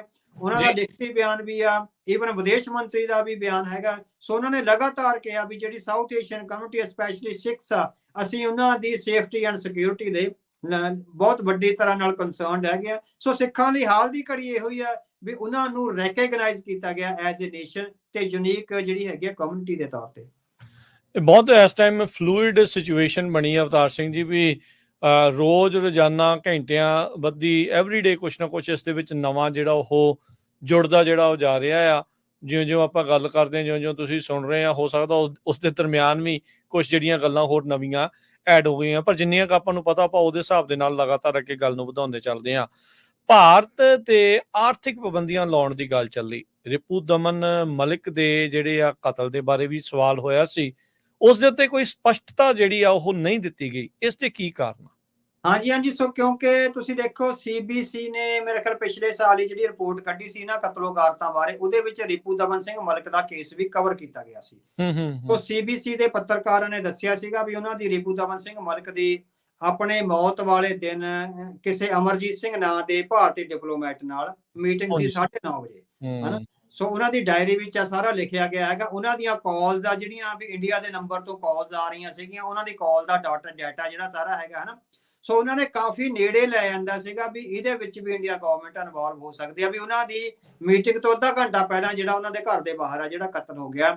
ਬੇਸ਼ੱਕ ਇਹ ਸਵਾਲ ਆਇਆ ਸੀ ਕਿਸੇ ਪੱਤਰਕਾਰ ਵੱਲੋਂ, ਜਿਹੜੇ ਹੋਮਲੈਂਡ ਸਿਕਿਉਰਿਟੀ ਦੇ ਜਿਹੜੇ ਮੰਤਰੀ ਹੈਗੇ ਆ, ਪਰ ਉਹਨਾਂ ਨੇ ਹਾਲੇ ਸਕਿਪ ਕਰ ਦਿੱਤਾ, ਉਹਦੇ ਬਾਰੇ ਕੋਈ ਬਹੁਤ ਜ਼ਿਆਦਾ ਵਿਸਥਾਰ ਨਹੀਂ ਦਿੱਤਾ। ਇਟ ਮੀਨਸ ਉਹ ਅੰਡਰ ਇਨਵੈਸਟੀਗੇਸ਼ਨ ਹਾਲੇ ਜਾਂ ਉਹਨਾਂ ਕੋਲ ਸਾਰੀ ਇਨਫੋਰਮੇਸ਼ਨ ਹੈ, ਪਰ ਹਾਲੇ ਉਹ ਪਹਿਲਾਂ ਇਸ ਕੇਸ ਨੂੰ ਸਾਂਭਣਗੇ ਤੇ ਫਿਰ ਅਗਲੇ ਕੇਸ ਬਾਰੇ ਜਿਹੜਾ ਰਿਪੂ ਦਮਨ ਸਿੰਘ ਮਲਿਕ ਦੇ ਕੇਸ ਬਾਰੇ ਜਿਹੜਾ ਉਹ ਸਾਹਮਣੇ ਆ ਸਕਦੇ। ਤੇ ਇਸੇ ਤਰ੍ਹਾਂ ਆਰਥਿਕ ਪਾਬੰਦੀਆਂ ਲਾਉਣ ਦੀ ਗੱਲ ਵੀ ਜਿਹੜੀ ਪ੍ਰੈਸ ਕਾਨਫਰੰਸ ਵਿੱਚ ਆਈ ਸੀ ਵੀ ਕੀ ਤੁਸੀਂ, ਕਿਉਂਕਿ ਜਦੋਂ ਇਸ ਲੈਵਲ ਤੇ ਕਿਸੇ ਨੇ ਕੁਐਸਚਨ ਕਰਿਆ ਸੀਗਾ ਵੀ ਇਸ ਲੈਵਲ ਤੇ ਦੁਸ਼ਮਣੀ ਦੇ ਪਾਸੇ ਭਾਰਤ ਤੁਰ ਰਿਹਾ, ਕੀ ਤੁਸੀਂ ਆਰਥਿਕ ਪਾਬੰਦੀਆਂ ਲਾਓਗੇ, ਤਾਂ ਜਸਟਿਨ ਟਰੂਡੋ ਨੇ ਵੀ ਇਹ ਸਕਿਪ ਕਰਿਆ ਵੀ ਉਹ ਸਾਡਾ ਇੱਕ, ਹਾਲੇ ਵੀ ਅਸੀਂ ਉਹਨੂੰ ਇੱਕ ਡੈਮੋਕ੍ਰੇਸੀ ਸਮਝਦੇ ਹੈਗੇ ਆ, ਵੀ ਉਹ ਸਾਡਾ ਡੈਮੋਕ੍ਰੈਟਿਕ ਅਲਾਈ ਆ, ਸਾਡਾ ਕਾਫੀ ਸਾਰਾ ਜਿਹੜਾ ਬਿਜ਼ਨਸ ਆ ਉਹਦੇ ਨਾਲ ਚੱਲਦਾ। ਸੋ ਹਾਲੇ ਵੀ ਸਾਨੂੰ ਲੱਗਦਾ ਇੰਨਾ ਕੁਝ ਗੰਭੀਰ ਹੋਣ ਦੇ ਬਾਵਜੂਦ ਵੀ ਜਿਹੜੀਆਂ ਵੈਸਟਰਨ ਅਲਾਈਜ਼ ਨੇ ਉਹ ਭਾਰਤ ਨੂੰ ਹਾਲੇ ਪੂਰੀ ਤਰ੍ਹਾਂ ਜਿਹੜਾ ਹੈਗਾ ਵੀ ਛੱਡਣਾ ਨਹੀਂ ਚਾਹੁੰਦੇ ਜਾਂ ਤਬਾਹ ਨਹੀਂ ਕਰਨਾ ਚਾਹੁੰਦੇ। ਉਹਦੇ ਨਾਲ ਕੋਈ ਨਾ ਕੋਈ ਜਿਹੜੀ ਵਿੰਡੋ ਆ ਗੱਲਬਾਤ ਦੀ ਜਾਂ ਡਿਪਲੋਮੈਟਿਕ ਇੰਟਰੈਕਸ਼ਨ ਦੀ ਉਹ ਖੁੱਲੀ ਰੱਖਣੀ ਚਾਹੁੰਦੇ ਹੈਗੇ। ਸੋ ਹਾਲ ਦੀ ਘੜੀ ਆਰਥਿਕ ਪਾਬੰਦੀਆਂ ਬਾਰੇ ਤੇ ਰਿਪੂ ਦਮਨ ਸਿੰਘ ਮਲਿਕ ਦੇ ਕੇਸ ਬਾਰੇ ਉਹ ਸਕਿਪ ਕਰ ਰਿਹਾ। ਇਟ ਮੀਨਸ ਆਪਾਂ ਨੂੰ ਜਿੱਦਾਂ ਹੁਣ ਜ਼ਿਆਦਾ ਜ਼ੋਰ ਨਹੀਂ ਦੇਣਾ ਚਾਹੀਦਾ, ਜਦੋਂ ਸਹੀ ਟਾਈਮ ਆਊਗਾ ਉਹ ਭਾਈ ਰਿਪੂ ਦਮਨ ਸਿੰਘ ਮਲਿਕ ਦੇ ਕਤਲ ਬਾਰੇ ਵੀ ਮੈਨੂੰ ਲੱਗਦਾ ਕੋਈ ਵਧੀਆ ਜਿਹੜੀ ਰਿਪੋਰਟ ਆਏ, ਜਿਹੜੀ ਉਹਨਾਂ ਦੀ ਇਨਵੈਸਟੀਗੇਸ਼ਨ ਹੈ ਜਦੋਂ ਪੂਰੀ ਹੋ ਜਾਏਗੀ, ਸੋ ਸਾਰਾ ਉਹ ਇੱਕ ਤਰ੍ਹਾਂ ਨਾਲ ਫਿਰ ਉਹ ਚਾਰਜ ਸ਼ੀਟ ਹੀ ਲੱਗੇਗੀ। ਸੋ ਸਾਰਾ ਕੁਝ ਸਾਹਮਣੇ ਲੈ ਕੇ ਆਉਣਗੇ, ਸਾਨੂੰ ਆਸਵੰਦ ਰਹਿਣਾ ਚਾਹੀਦਾ ਜੀ। ਭਾਰਤ ਪਹਿਲਾਂ ਇਦਾਂ ਨਹੀਂ ਸੀ ਕਰਦਾ। ਭਾਰਤ ਦੀ ਇਹ ਜਿਹੜੀ ਵਿਦੇਸ਼ ਨੀਤੀ ਦੇ ਵਿੱਚ ਜਿਹੜਾ ਟਕਰਾਅ ਵਾਲਾ ਮੋੜ ਆ, ਇਹ ਹੁਣ ਨਵਾਂ ਆਇਆ ਆ। ਇਹ ਕਦੋਂ ਤੇ ਕਿਵੇਂ ਜਿਹੜਾ ਇਹ ਮੋੜ ਆ ਗਿਆ? ਹਾਂਜੀ, ਇਹ ਬਹੁਤ ਅਹਿਮ ਸਵਾਲ ਆ ਤੁਹਾਡਾ। ਇਸ ਸਾਰੀ ਜਿਹੜੀ ਕਤਲੋਗਾਰਤ ਦੀ ਆ ਜਿਹੜੀ ਅਗਰੈਸਿਵ ਪਾਲਿਸੀ ਆ, ਇਹਨੂੰ ਸਮਝਣ ਲਈ ਬਹੁਤ ਇੰਪੋਰਟੈਂਟ ਕੁਐਸਚਨ ਹੈਗਾ। ਸੋ ਭਾਰਤ ਦੀ ਵਿਦੇਸ਼ ਨੀਤੀ ਵਿੱਚ ਜਿਹੜਾ ਇਹ ਅਗਰੈਸਿਵ ਮੋੜ ਆਇਆ, ਇਹ 2013 ਤੋਂ ਬਾਅਦ ਸ਼ੁਰੂ ਹੋਇਆ ਹੈਗਾ। ਸੋ 2013 ਵਿੱਚ ਜਵਾਹਰ ਲਾਲ ਨਹਿਰੂ ਯੂਨੀਵਰਸਿਟੀ ਵਿੱਚ ਇੱਕ ਬਹੁਤ ਵੱਡੀ ਭਾਰਤ ਸਰਕਾਰ ਵੱਲੋਂ ਕਾਨਫਰੰਸ ਕੀਤੀ ਜਾਂਦੀ। ਕਾਨਫਰੰਸ ਮੀਨਸ ਸੈਮੀਨਾਰ ਕੀਤਾ ਜਾਂਦਾ ਹੈ। ਸੋ ਉਸ ਸੈਮੀਨਾਰ ਵਿੱਚ ਵਿਦੇਸ਼ਾਂ ਵਿੱਚ ਜਿੰਨੇ ਵੀ ਭਾਰਤੀ ਪ੍ਰੋਫੈਸਰ ਤੇ ਜਿਹੜੇ ਵਿਦਵਾਨ ਨੇ ਉਹ ਕੰਮ ਕਰ ਰਹੇ ਨੇ ਵਿਦੇਸ਼ੀ ਯੂਨੀਵਰਸਿਟੀਆਂ ਵਿੱਚ ਤੇ ਇੰਡੀਅਨ ਯੂਨੀਵਰਸਿਟੀਆਂ ਵਿੱਚ, ਜਿਨ੍ਹਾਂ ਦੇ ਇੰਟਰਨੈਸ਼ਨਲ ਪੋਲਿਟਿਕਸ ਵਿੱਚ ਜਿਨ੍ਹਾਂ ਦੀ ਪਕੜ ਹੈਗੀ ਆ, ਸੋ ਉਹਨਾਂ ਨੂੰ ਬੁਲਾਇਆ ਗਿਆ। ਉਹਦੇ ਵਿੱਚ ਅਮਰੀਕਾ ਦੀ ਇੱਕ ਯੂਨੀਵਰਸਿਟੀ ਵਿੱਚ ਭਾਰਤ ਦੇ ਬਹੁਤ ਵੱਡੇ ਪ੍ਰੋਫੈਸਰ ਨੇ ਅਮਿਤਾਭ ਅਚਾਰੀਆ। ਉਹ ਵਿਦੇਸ਼ ਨੀਤੀਆਂ ਬਾਰੇ ਜਿਹੜਾ ਬਹੁਤ ਉਹਨਾਂ ਨੇ ਕਈ ਸਾਰੀਆਂ ਕਿਤਾਬਾਂ ਨੇ ਜਿਹੜੀਆਂ ਆਈਆਂ ਨੇ। ਸੋ ਹਾਲਾਂਕਿ ਉਹ ਕੰਮ ਅਮਰੀਕਾ ਦੀ ਯੂਨੀਵਰਸਿਟੀ ਵਿੱਚ ਕਰਦੇ ਆ ਔਰ ਲਿਖ ਰਹੇ ਆ ਵੀ American system is declining and east is rising. ਉਹ ਲਗਾਤਾਰ ਉਹਨਾਂ ਦੀ ਨਾ ਇਹ ਆ ਰਿਹਾ ਹੈਗਾ ਵੀ ਅਮਰੀਕਾ ਦਾ ਸਾਰਾ ਕੁਝ ਤਬਾਹ ਹੋ ਜਾਣਾ। ਹਾਲਾਂਕਿ ਤਨਖਾਹ ਉਹ ਅਮਰੀਕਨ ਗਵਰਨਮੈਂਟ ਤੋਂ ਲੈ ਰਹੇ ਆ, ਪਰ ਨਾਲ ਹੀ ਇਹ ਕਹਿ ਰਹੇ ਹੈਗੇ ਵੀ ਅਮਰੀਕਾ ਦਾ ਸਾਰਾ ਕੁਝ ਤਬਾਹ ਹੋ ਜਾਣਾ ਤੇ ਜਿਹੜਾ ਪੂਰਬ ਦਾ ਜਿਹੜਾ ਹੈਗਾ ਸੂਰਜ ਚੜ੍ਹਨਾ। ਸੋ ਅਮਿਤਾਭ ਅਚਾਰੀਆ ਨੇ ਉੱਥੇ ਇੱਕ ਪੇਪਰ ਪੜ੍ਹਿਆ ਜਿਹੜਾ ਕਾਫੀ ਇੰਪੋਰਟੈਂਟ ਪੇਪਰ ਹੈਗਾ। ਉਹਨਾਂ ਨੇ ਅਮਿਤਾਭ ਅਚਾਰੀਆ ਨੇ ਆਪਣੇ ਪੇਪਰ 'ਚ ਕਿਹਾ ਵੀ ਜਿਹੜੀ ਹੁਣ ਤੱਕ ਦੀ ਇੰਡੀਆ ਦੀ ਫੋਰਨ ਪਾਲਿਸੀ ਸੀ ਨਾ, ਉਹ ਸੀਗੀ, ਉਹ ਕਹਿੰਦਾ ਉਹ ਰਿਸ਼ਤਾ ਸੀ ਮੁਨਸ਼ੀ ਦਾ ਤੇ ਸਾਹਿਬ ਦਾ। ਉਹਨੇ ਕੁਆਇਨ ਕੀਤੀ ਟਰਮ, ਕਹਿੰਦਾ ਜਿਹੜਾ ਹੁਣ ਤੱਕ ਰਿਸ਼ਤਾ ਸੀ ਉਹ ਮੁਨਸ਼ੀ ਤੇ ਸਾਹਿਬ ਦਾ। ਮੁਨਸ਼ੀ ਮੀਨਸ ਜਿਹੜਾ ਲੋਕਲ ਇੰਡੀਅਨ ਆ, ਉਹ ਇਨਫੋਰਮੇਸ਼ਨ ਸਾਰੀ ਲੋਕਲ ਇੰਡੀਅਨ ਦਿੰਦਾ ਸੀ। ਉਹ ਦਿੰਦਾ ਸੀ ਵਿਦੇਸ਼ਾਂ ਨੂੰ, ਜਿੱਦਾਂ ਮਤਲਬ ਗੋਰਿਆਂ ਨੂੰ। ਜਿਹੜੇ ਸਾਹਿਬ ਆ ਉਹਨੇ ਗੋਰੇ ਡਿਨੋਟ ਕਰੇ, ਚਾਹੇ ਉਹ ਬਸਤੀਵਾਦੀ ਪੀਰੀਅਡ ਦੌਰਾਨ ਗੋਰੇ ਸੀ ਤੇ ਜਾਂ ਉਹ ਤੋਂ ਬਾਅਦ ਜਿਹੜਾ ਹੈਗਾ ਨਾ। ਉਹ ਕਹਿੰਦਾ ਵੀ ਜਿਹੜਾ ਰਿਲੇਸ਼ਨ ਸੀਗਾ ਉਹ ਮੁਨਸ਼ੀ ਦਾ ਤੇ ਸਾਹਿਬ ਦਾ ਰਿਲੇਸ਼ਨ ਸੀ, ਹਨਾ। ਵੀ ਸਾਹਿਬ ਸੀ ਗੋਰੇ। ਉਹ ਕਹਿੰਦਾ ਵੀ ਜਿਹੜਾ ਮੁਨਸ਼ੀ ਸੀ, ਮੁਨਸ਼ੀ ਵੱਧ ਇੰਟੈਲੀਜੈਂਟ ਆ ਸਾਹਿਬ ਨਾਲੋਂ, ਹਨਾ। ਪਰ ਜਿਹੜਾ ਸਾਹਿਬ ਆ ਕਿਉਂਕਿ ਵੱਡੀ ਪੋਜੀਸ਼ਨ ਤੇ ਬੈਠਾ, ਇਸ ਲਈ ਮੁਨਸ਼ੀ ਵੱਲੋਂ ਦਿੱਤੀ ਹੋਈ ਸਾਰੀ ਇਨਫੋਰਮੇਸ਼ਨ ਸਾਹਿਬ ਆਪਣੇ ਇੰਟਰਸਟ ਜਾਂ ਆਪਣੇ ਹਿੱਤਾਂ ਅਨੁਸਾਰ ਵਰਤਦਾ। ਉਹ ਕਹਿੰਦਾ ਵੀ ਭਾਰਤ ਨੂੰ ਹੁਣ ਇਹ ਰਿਸ਼ਤਾ ਚੇਂਜ ਕਰਨਾ ਪੈਣਾ। ਉੱਥੇ ਅਮਿਤਾਭ ਅਚਾਰੀਆ ਨੇ ਇਹ ਲੈ ਕੇ ਆਂਦਾ, ਕਹਿੰਦਾ ਹੁਣ ਜਿਹੜਾ ਰਿਸ਼ਤਾ ਬਣੂਗਾ ਉਹ ਮੁਨਸ਼ੀ ਤੇ ਪੰਡਿਤ ਦਾ ਬਣੂਗਾ, ਸਾਹਿਬ ਦਾ ਨਹੀਂ। ਵਿੱਚੋਂ ਸਾਹਿਬ ਆਪਾਂ ਸਬਟਰੈਕਟ ਕਰ ਦੇਣਾ। ਠੀਕ ਹੈ। ਵੀ ਇਨਫੋਰਮੇਸ਼ਨ ਗੈਦਰ ਕਰਨ ਵਾਲਾ ਵੀ ਮੁਨਸ਼ੀ ਮੀਨਸ ਇੰਡੀਅਨ ਹੋਊਗਾ ਤੇ ਜਿਹੜਾ ਇਨਫੋਰਮੇਸ਼ਨ ਨੂੰ ਮੈਨੀਪੂਲੇਟ ਕਰਕੇ ਉਹਨੂੰ ਇੰਪਲੀਮੈਂਟ ਕਰੂਗਾ ਉਹ ਪੰਡਿਤ ਹੋਊਗਾ। ਕਹਿੰਦਾ ਵੀ ਹਾਂ ਵੀ ਮੁਨਸ਼ੀ ਐਂਡ ਪੰਡਤ ਦਾ ਰਿਸ਼ਤਾ ਕਹਿੰਦਾ ਇੰਟਰਨੈਸ਼ਨਲ ਅਫੇਅਰਸ ਵਿੱਚ ਸਾਨੂੰ ਲਿਆਉਣਾ ਪੈਣਾ। ਸੋ ਆ ਜਿਹੜੀ ਅਗਰੈਸਿਵ ਫੋਰਨ ਪਾਲਿਸੀ ਆਈ ਆ ਉਹਦੇ ਮੀਨਸ ਹੋਏਗਾ ਵੀ ਜਿਹੜਾ ਪੰਡਤ ਫੈਸਲਾ ਕਰੂਗਾ, ਹਨਾ। ਸੋ ਇਹ ਹੈਗਾ ਵੀ ਦੋਵੇਂ ਧਿਰਾਂ ਤੇ ਵੀ ਦੋਵੇਂ ਪਾਸੇ ਸਾਡੀ ਹੋਈ ਸੁਪਰੀਮੇਸੀ ਹੋਊਗੀ। ਹੁਣ ਜੇ ਤੁਸੀਂ ਇਹਦਾ ਹੋਰ ਵਿਸਥਾਰ ਦੇਖਦੇ ਹੋ, ਜਿਹੜੇ ਹੈਨਰੀ ਕਿਸਿੰਗਰ ਸੀ ਅਮਰੀਕਾ ਦੇ ਡਿਪਲੋਮੇਟ ਰਹੇ ਆ, ਹੁਣ ਤਾਂ ਉਹਨਾਂ ਦੀ ਮੌਤ ਹੋ ਗਈ ਆ। ਅੱਜ ਤੋਂ 10 ਕੁ ਸਾਲ ਪਹਿਲਾਂ ਉਹਨਾਂ ਦੀ ਕਿਤਾਬ ਆਈ ਸੀ ਵਰਲਡ ਆਰਡਰ। ਉਹਦੇ ਵਿੱਚ ਵਰਲਡ ਆਰਡਰ ਵਿੱਚ ਉਹਨਾਂ ਨੇ 4 ਸਿਵਲਾਈਜੇਸ਼ਨਸ ਨੂੰ ਦਾ ਐਨਾਲਿਸਿਸ ਕਰਿਆ। ਉਹਦੇ ਵਿੱਚ ਜਿਹੜੀ ਵੈਸਟ ਦੀ ਸਿਵਲਾਈਜੇਸ਼ਨ ਆ, ਚਾਈਨਾ ਦੀ ਸਿਵਲਾਈਜੇਸ਼ਨ, ਜਾਪਾਨ ਇਸਲਾਮ ਦੀ ਸਿਵਲਾਈਜੇਸ਼ਨ ਤੇ ਇੰਡੀਆ ਦੀ ਸਿਵਲਾਈਜੇਸ਼ਨ, ਇਹ 4 ਸਿਵਲਾਈਜੇਸ਼ਨ ਬਹੁਤ ਕਮਾਲ ਦੀ ਕਿਤਾਬ ਆ, ਵਿਦਵਤਾ ਭਰਪੂਰ ਕਿਤਾਬ ਆ ਜਿਹੜੀ ਉਹਨਾਂ ਨੇ ਲਿਖੀ ਆ। ਜਿਹੜੀ ਇੰਡੀਅਨ ਸਿਵਲਾਈਜੇਸ਼ਨ ਬਾਰੇ ਉਹਨਾਂ ਨੇ ਗੱਲ ਕਰੀ ਆ ਉਹ ਬਿਲਕੁਲ ਅਮਿਤਾਭ ਆਚਾਰੀਆ ਦੇ ਉਹਨਾਂ ਨਾਲ ਮਿਲਦੀ ਆ। ਉਹ ਕਹਿੰਦੇ ਉਹਨਾਂ ਨੇ ਅਰਥ ਸ਼ਾਸਤਰ ਨੂੰ ਕੋਟ ਕਰਿਆ, ਜਿਹੜੇ ਹੈਨਰੀ ਕਿਸਿੰਗਰ ਆ। ਉਹ ਕਹਿੰਦੇ ਜਿਹੜਾ ਅਰਥ ਸ਼ਾਸਤਰ ਆ ਨਾ ਉਹ ਪੂਰੀ ਤਰ੍ਹਾਂ ਐਂ ਲੱਗਦਾ ਵੀ ਜਿੱਦਾਂ ਇੱਕ ਡਿਕਟੇਟਰ ਪੈਦਾ ਕਰ ਰਿਹਾ।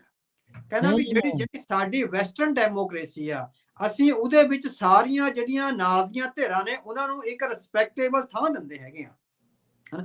ਜਿਹੜੇ ਸਾਡੇ ਅਲਾਈ ਹੁੰਦੇ ਆ ਅਸੀਂ ਸਾਰਿਆਂ ਨੂੰ ਬਰਾਬਰ ਦੀ ਧਿਰ ਮੰਨ ਕੇ ਚੱਲਦੇ ਹੈਗੇ ਆ। ਪਰ ਜਿਹੜਾ ਅਰਥ ਸ਼ਾਸਤਰ ਆ ਕਹਿੰਦਾ ਇਹਨਾਂ ਡੈਮੋਕ੍ਰੈਟਿਕ ਵੈਲਿਊਜ਼ ਦੀਆਂ ਧੱਜੀਆਂ ਉਡਾਉਂਦਾ। ਅਰਥ ਸ਼ਾਸਤਰ ਕਹਿੰਦਾ ਵੀ ਸਭ ਤੋਂ ਟੌਪ ਤੇ ਹਿੰਦੂ ਰਾਜਾ ਹੋਊਗਾ, ਜਿਹੜੇ ਬਾਕੀ ਅਲਾਈ ਨੇ ਉਹ ਹਿੰਦੂ ਰਾਜੇ ਦੇ ਅਧੀਨ ਹੋਣਗੇ, ਬਰਾਬਰ ਨਹੀਂ। ਹਾਂ ਵੀ ਉਹ ਬਰਾਬਰ ਨਹੀਂ। ਜਿਹੜੀ ਵੈਸਟਰਨ ਡੈਮੋਕ੍ਰੇਸੀ ਆ ਉਹ ਸਾਰਿਆਂ ਨੂੰ ਬਰਾਬਰ ਦੀ ਧਿਰ ਮੰਨਦੀ। ਈਵਨ ਇੰਡੀਆ ਨੂੰ ਇੰਨੇ ਜ਼ਿਆਦੇ ਜਿਸ ਤਰ੍ਹਾਂ ਤੁਸੀਂ ਦੇਖੋ ਵੀ ਆ ਕ੍ਰਿਮੀਨਲ ਐਕਟੀਵਿਟੀ ਕਰਨ ਦੇ ਬਾਵਜੂਦ ਹਾਲੇ ਵੀ ਉਹ ਬਰਾਬਰ ਦੀ ਧਿਰ ਮੰਨ ਰਹੇ ਆ। ਇਹ ਵੈਸਟਰਨ ਡੈਮੋਕ੍ਰੇਸੀ ਦੀ ਖੂਬੀ ਆ।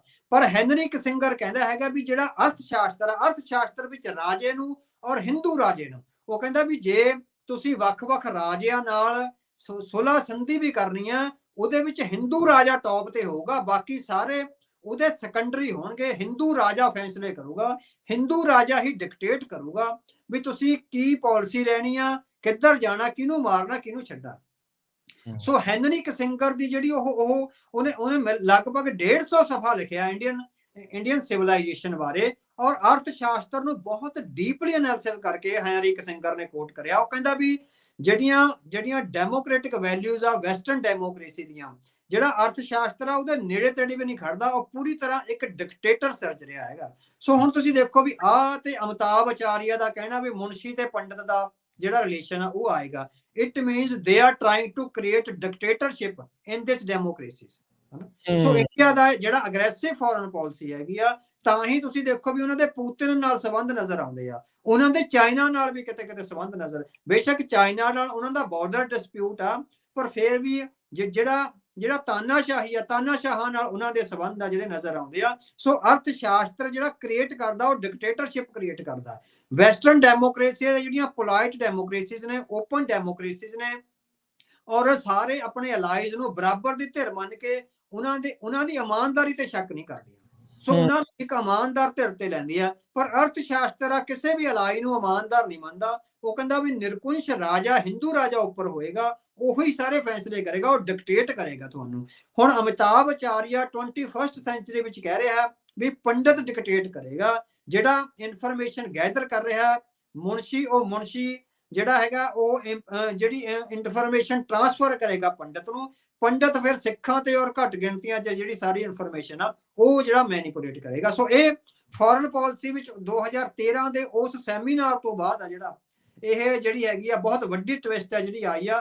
ਅਮਿਤਾਭ ਆਚਾਰੀਆ ਜਿਹੜੇ ਹੈਗੇ ਆ ਇੰਡੀਆ ਦੀ ਇਸ ਫੋਰਨ ਪਾਲਿਸੀ ਦੀ ਸਿਧਾਂਤਕ ਅਗਵਾਈ ਕਰ ਰਹੇ ਹੈਗੇ ਆ।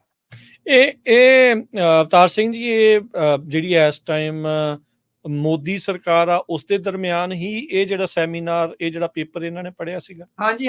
ਉਹ ਤੋਂ ਥੋੜੀ ਦੇਰ ਪਹਿਲਾਂ ਆਇਆ, ਇਹ 2013 ਚ ਹੋਇਆ, 14 ਚ ਮੋਦੀ ਸਰਕਾਰ ਆਈ ਹੈਗੀ ਆ। ਪਰ ਉਹ ਸਾਰਾ ਇੰਪਲੀਮੈਂਟ ਆ ਜਿਹੜਾ ਉਹ ਮੋਦੀ ਸਰਕਾਰ ਹੈ ਜਿਹੜੀ ਕਰ ਰਹੀ ਹੈਗੀ ਆ। ਸੋ 2013 ਚ ਸਾਰਾ, ਕਿਉਂਕਿ ਇੰਟੈਲੀਜੈਂਸ ਨੂੰ ਲੱਗਿਆ ਸੀਗਾ ਵੀ ਸਾਨੂੰ ਨਵੀਂ ਅਗਰੈਸਿਵ ਪਾਲਿਸੀ ਆ ਜਿਹੜੀ ਲਿਆਉਣੀ ਪੈਣੀ ਹੈ। ਸੋ 13 ਚ JNU ਵਿੱਚ ਇੱਕ ਬਹੁਤ ਵੱਡਾ ਸੈਮੀਨਾਰ ਹੋਇਆ। ਪੂਰੀ ਦੁਨੀਆ ਦੇ ਜਿਹੜੇ ਹਿੰਦੂ ਵਿਦਵਾਨ ਨੇ ਉਹਨਾਂ ਨੂੰ ਇਕੱਠਿਆ ਕੀਤਾ ਗਿਆ, ਸਾਰਿਆਂ ਨੇ ਆਪਣੇ ਰਿਸਰਚ ਪੇਪਰ ਪੜ੍ਹੇ ਆ। ਉਹਦੀ ਮੇਰੇ ਖਿਆਲ ਬੁੱਕ ਵੀ ਪਬਲਿਸ਼ ਹੋਈ ਆ ਬਾਅਦ ਚੋਂ, ਹਨਾ। ਸੋ ਉਹ ਅਮਿਤਾਭ ਆਚਾਰੀਆ ਦਾ ਜਿਹੜਾ ਹੈਗਾ ਉਹਨੂੰ ਧਿਰ ਮੰਨ ਕੇ, ਉਹਨੂੰ ਆਧਾਰ ਮੰਨ ਕੇ ਜਿਹੜੀ ਭਾਰਤ ਦੀ ਪਾਲਿਸੀ ਆ, ਜਿੱਦਾਂ ਮਾਰਕ ਡੋਗਨ ਹੈ ਨਾ, ਮਾਰਕ ਡੋਗਨ ਵਲਾਦੀਮੀਰ ਪੁਤਿਨ ਦਾ ਜਿਹੜਾ ਆਪਾਂ ਕਹ ਆਈਡੀਓਲੋਜੀਕਲ ਸਲਾਹਕਾਰ ਹਾਂ ਹਨਾ। ਮਾਰਕ ਡੁਗਨ ਇਹ ਲੈ ਕੇ ਆਇਆ ਵੀ 3 ਪਾਲਿਸੀਜ਼ ਚੱਲ ਚੁੱਕੀਆਂ, ਵੀ ਇੱਕ ਕਮਿਊਨਿਜ਼ਮ ਦੀ ਚੱਲ ਚੁੱਕੀ ਆ, ਇੱਕ ਇਹਦੀ ਵੈਸਟਰਨ ਡੈਮੋਕ੍ਰੇਸੀ ਦੀ, ਇੱਕ ਇਸਲਾਮ ਦੀ। ਹੁਣ ਉਹਦੀ ਕਿਤਾਬ ਆਈ ਹੈਗੀ ਦੀ 4th ਪਾਲਿਸੀ। ਜਿਹੜੀ 4th ਪਾਲਿਸੀ ਆ ਉਹ ਕਹਿੰਦੇ ਵੀ ਉਹਦੇ ਵਿੱਚ ਜਿਹੜਾ ਰਸ਼ੀਆ ਐਂਡ ਚਾਈਨਾ ਐਂਡ ਜਿਹੜੀ ਉਹਦੇ ਅਲਾਈਜ਼ ਨੇ ਵੀ ਉਹ ਰਾਈਜ਼ ਹੋਣਗੇ ਤੇ ਵੈਸਟਰਨ ਡੈਮੋਕ੍ਰੇਸੀ ਦਾ ਜਿਹੜਾ ਭੋਗ ਪਾਊਗਾ। ਸੋ ਉਹਦੇ ਆਧਾਰ ਤੇ ਰਸ਼ੀਆ ਦਾ ਸਾਰਾ ਜਿਹੜਾ ਯੂਕਰੇਨ ਦਾ ਅਗਰੈਸ਼ਨ ਹੈ ਉਹ ਮਾਰਕ ਡੁਗਨ ਦੀ ਪਾਲਿਸੀ ਤੇ ਆ। ਸੋ ਜਿਹੜੀ ਭਾਰਤ ਦੀ ਵਿਦੇਸ਼ ਨੀਤੀ ਆ ਉਹ ਅਮਿਤਾਭ ਆਚਾਰੀਆ ਤੇ ਹੋਰ ਵਿਦਵਾਨਾਂ ਵੱਲੋਂ ਪੜ੍ਹੇ ਗਏ ਜਿਹੜੇ ਉਹ ਹੈਗੇ ਨੇ ਪੇਪਰ ਨੇ, ਉਹਨਾਂ ਦੇ ਆਧਾਰ ਤੇ ਇਹ ਸਾਰੇ ਸਾਹਮਣੇ ਆਏ ਹੈਗੇ ਜੀ। Harry ਕਿਸਿੰਜਰ the the world order ਕਰਕੇ ਕਿਤਾਬ ਆ ਤੇ ਹਾਂਜੀ ਵਰਲਡ ਆਰਡਰ ਉਹੀ ਇਹ ਤੇ ਅਮਿਤਾਭ ਆਚਾਰੀਆ ਦੀ end of American world order. ਹਾਂਜੀ ਹਾਂ ਉਹ ਵੀ ਉਹ ਬਿਲਕੁਲ ਐਂਡ ਆਫ ਅਮਰੀਕਨ ਵਰਲਡ। ਹਾਂਜੀ ਇਸ ਉਸ ਪਾਸੇ ਵੱਲ ਨੂੰ ਵੀ ਇੱਥੇ ਬਹਿ ਕੇ ਤੇ ਖਾਣਾ ਇੱਥੇ ਤੇ ਨਾਲ ਦੇ ਨਾਲ ਹਾਂਜੀ ਲਗਾਤਾਰ ਉਹ ਅਮਰੀਕਨ ਜਿਹੜਾ ਵਰਲਡ ਹੈਗਾ ਆਰਡਰ ਹੈਗਾ ਉਹਦੀ ਵਿਰੋਧਤਾ ਜਿਹੜਾ ਡਿਪਲੋਮੈਟਿਕਲੀ ਉਹ ਕਰ ਰਿਹਾ ਹੈਗਾ ਜੀ। ਇਹ ਨੀਤੀ ਦੇ ਤਹਿਤ ਹੁਣ ਭਾਰਤ ਦੇ ਨਿਸ਼ਾਨੇ ਕੀ ਹੈ, ਕੀ ਹਾਸਲ ਇਸ ਦੇ ਵਿੱਚ ਕਰਨਾ ਚਾਹੁੰਦਾ ਵੀ ਐਡੀ ਅਗਰੈਸਿਵ ਨੀਤੀ ਦੇ ਨਾਲ?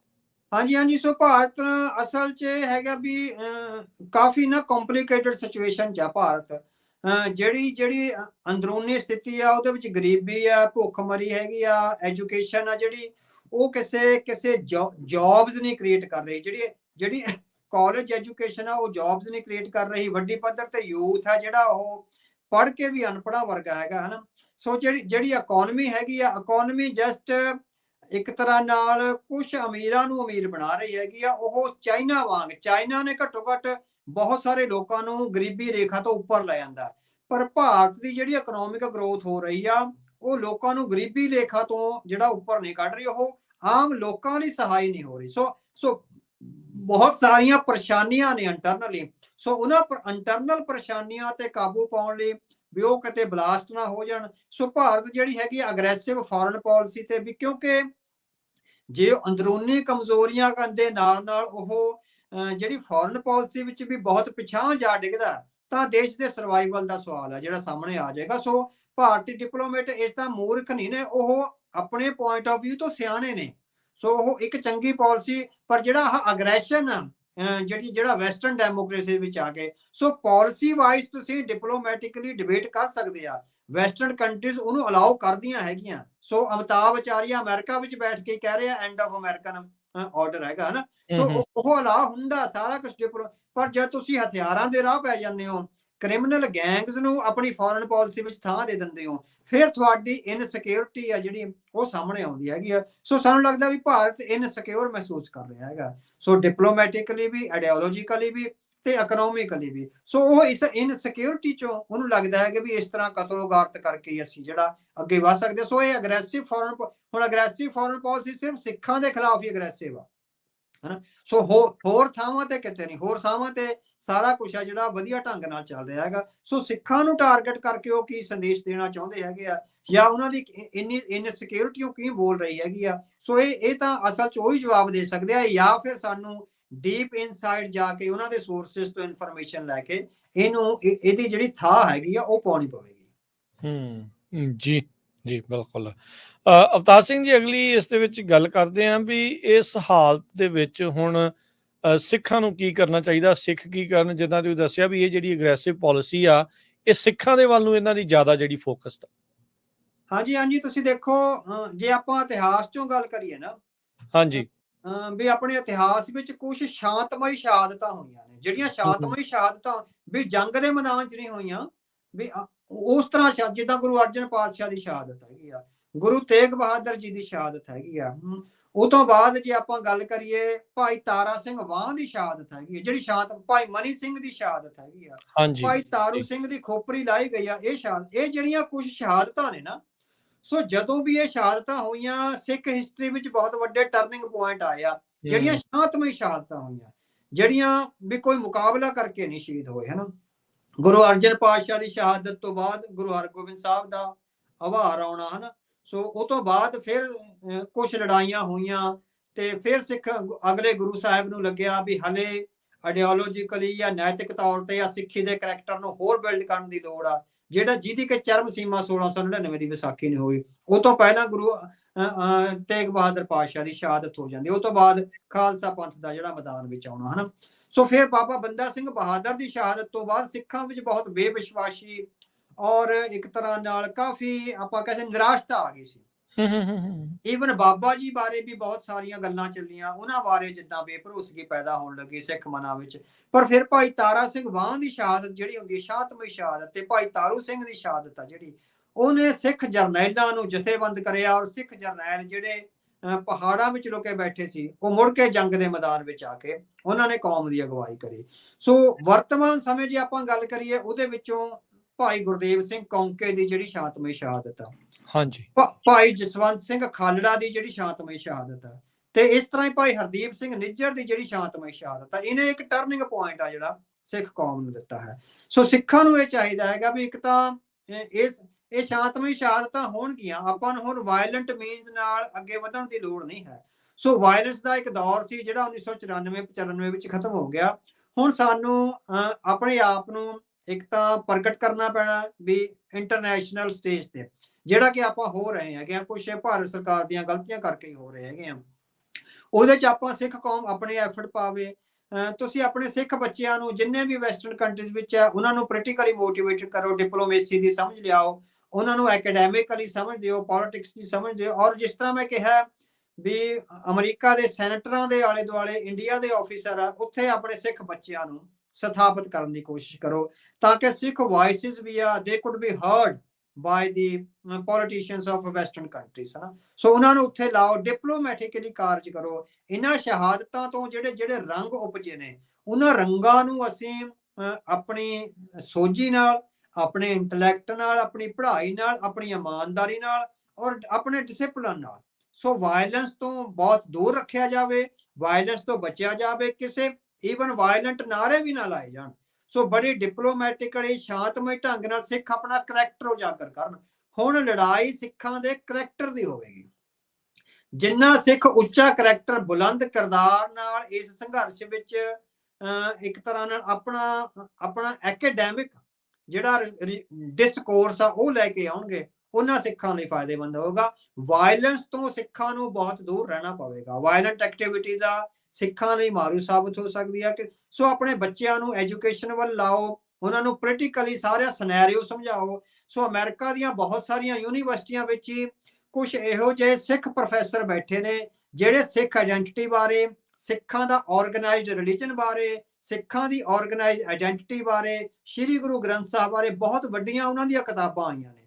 ਉਹ ਬਹੁਤ ਮਹੀਨ ਢੰਗ ਨਾਲ, ਬਹੁਤ ਬਰੀਕ ਢੰਗ ਨਾਲ ਸਿੱਖਾਂ ਦੇ ਐਥੋਸ ਤੇ, ਸ਼੍ਰੀ ਗੁਰੂ ਗ੍ਰੰਥ ਸਾਹਿਬ ਤੇ, ਸਿੱਖ ਆਇਡੈਂਟੀਟੀ ਤੇ ਉਹਦੇ ਬਹੁਤ ਵੱਡਾ ਵਾਰ ਕਰ ਰਹੇ ਆ। ਔਰ ਇਹ ਕਹਿ ਰਹੇ ਆ ਵੀ ਜਿਹੜਾ 1699 ਨੂੰ ਸ਼ੁੱਧ ਖਾਲਸਾ ਪੈਦਾ ਹੋਇਆ, ਉਹਨੂੰ ਉਹ ਕਹਿ ਰਹੇ ਹੈਗੇ ਆ ਵੀ ਇਹ ਇੱਕ ਤਰ੍ਹਾਂ ਨਾਲ ਕੰਜ਼ਰਵੇਟਿਜ਼ਮ ਸੀ, ਇਹ ਰੀਅਲ ਸਿੱਖੀਜ਼ਮ ਨਹੀਂ ਸੀ। ਰੀਅਲ ਸਿੱਖੀਜ਼ਮ ਉਹ ਸਨਾਤਨ ਨੂੰ ਕਹਿ ਰਹੇ ਆ ਵੀ ਉਦਾਸੀਆਂ ਦਾ ਜਿਹੜਾ ਸਿੱਖੀਜ਼ਮ ਆ ਉਹ ਰੀਅਲ ਸਿੱਖੀਜ਼ਮ ਆ।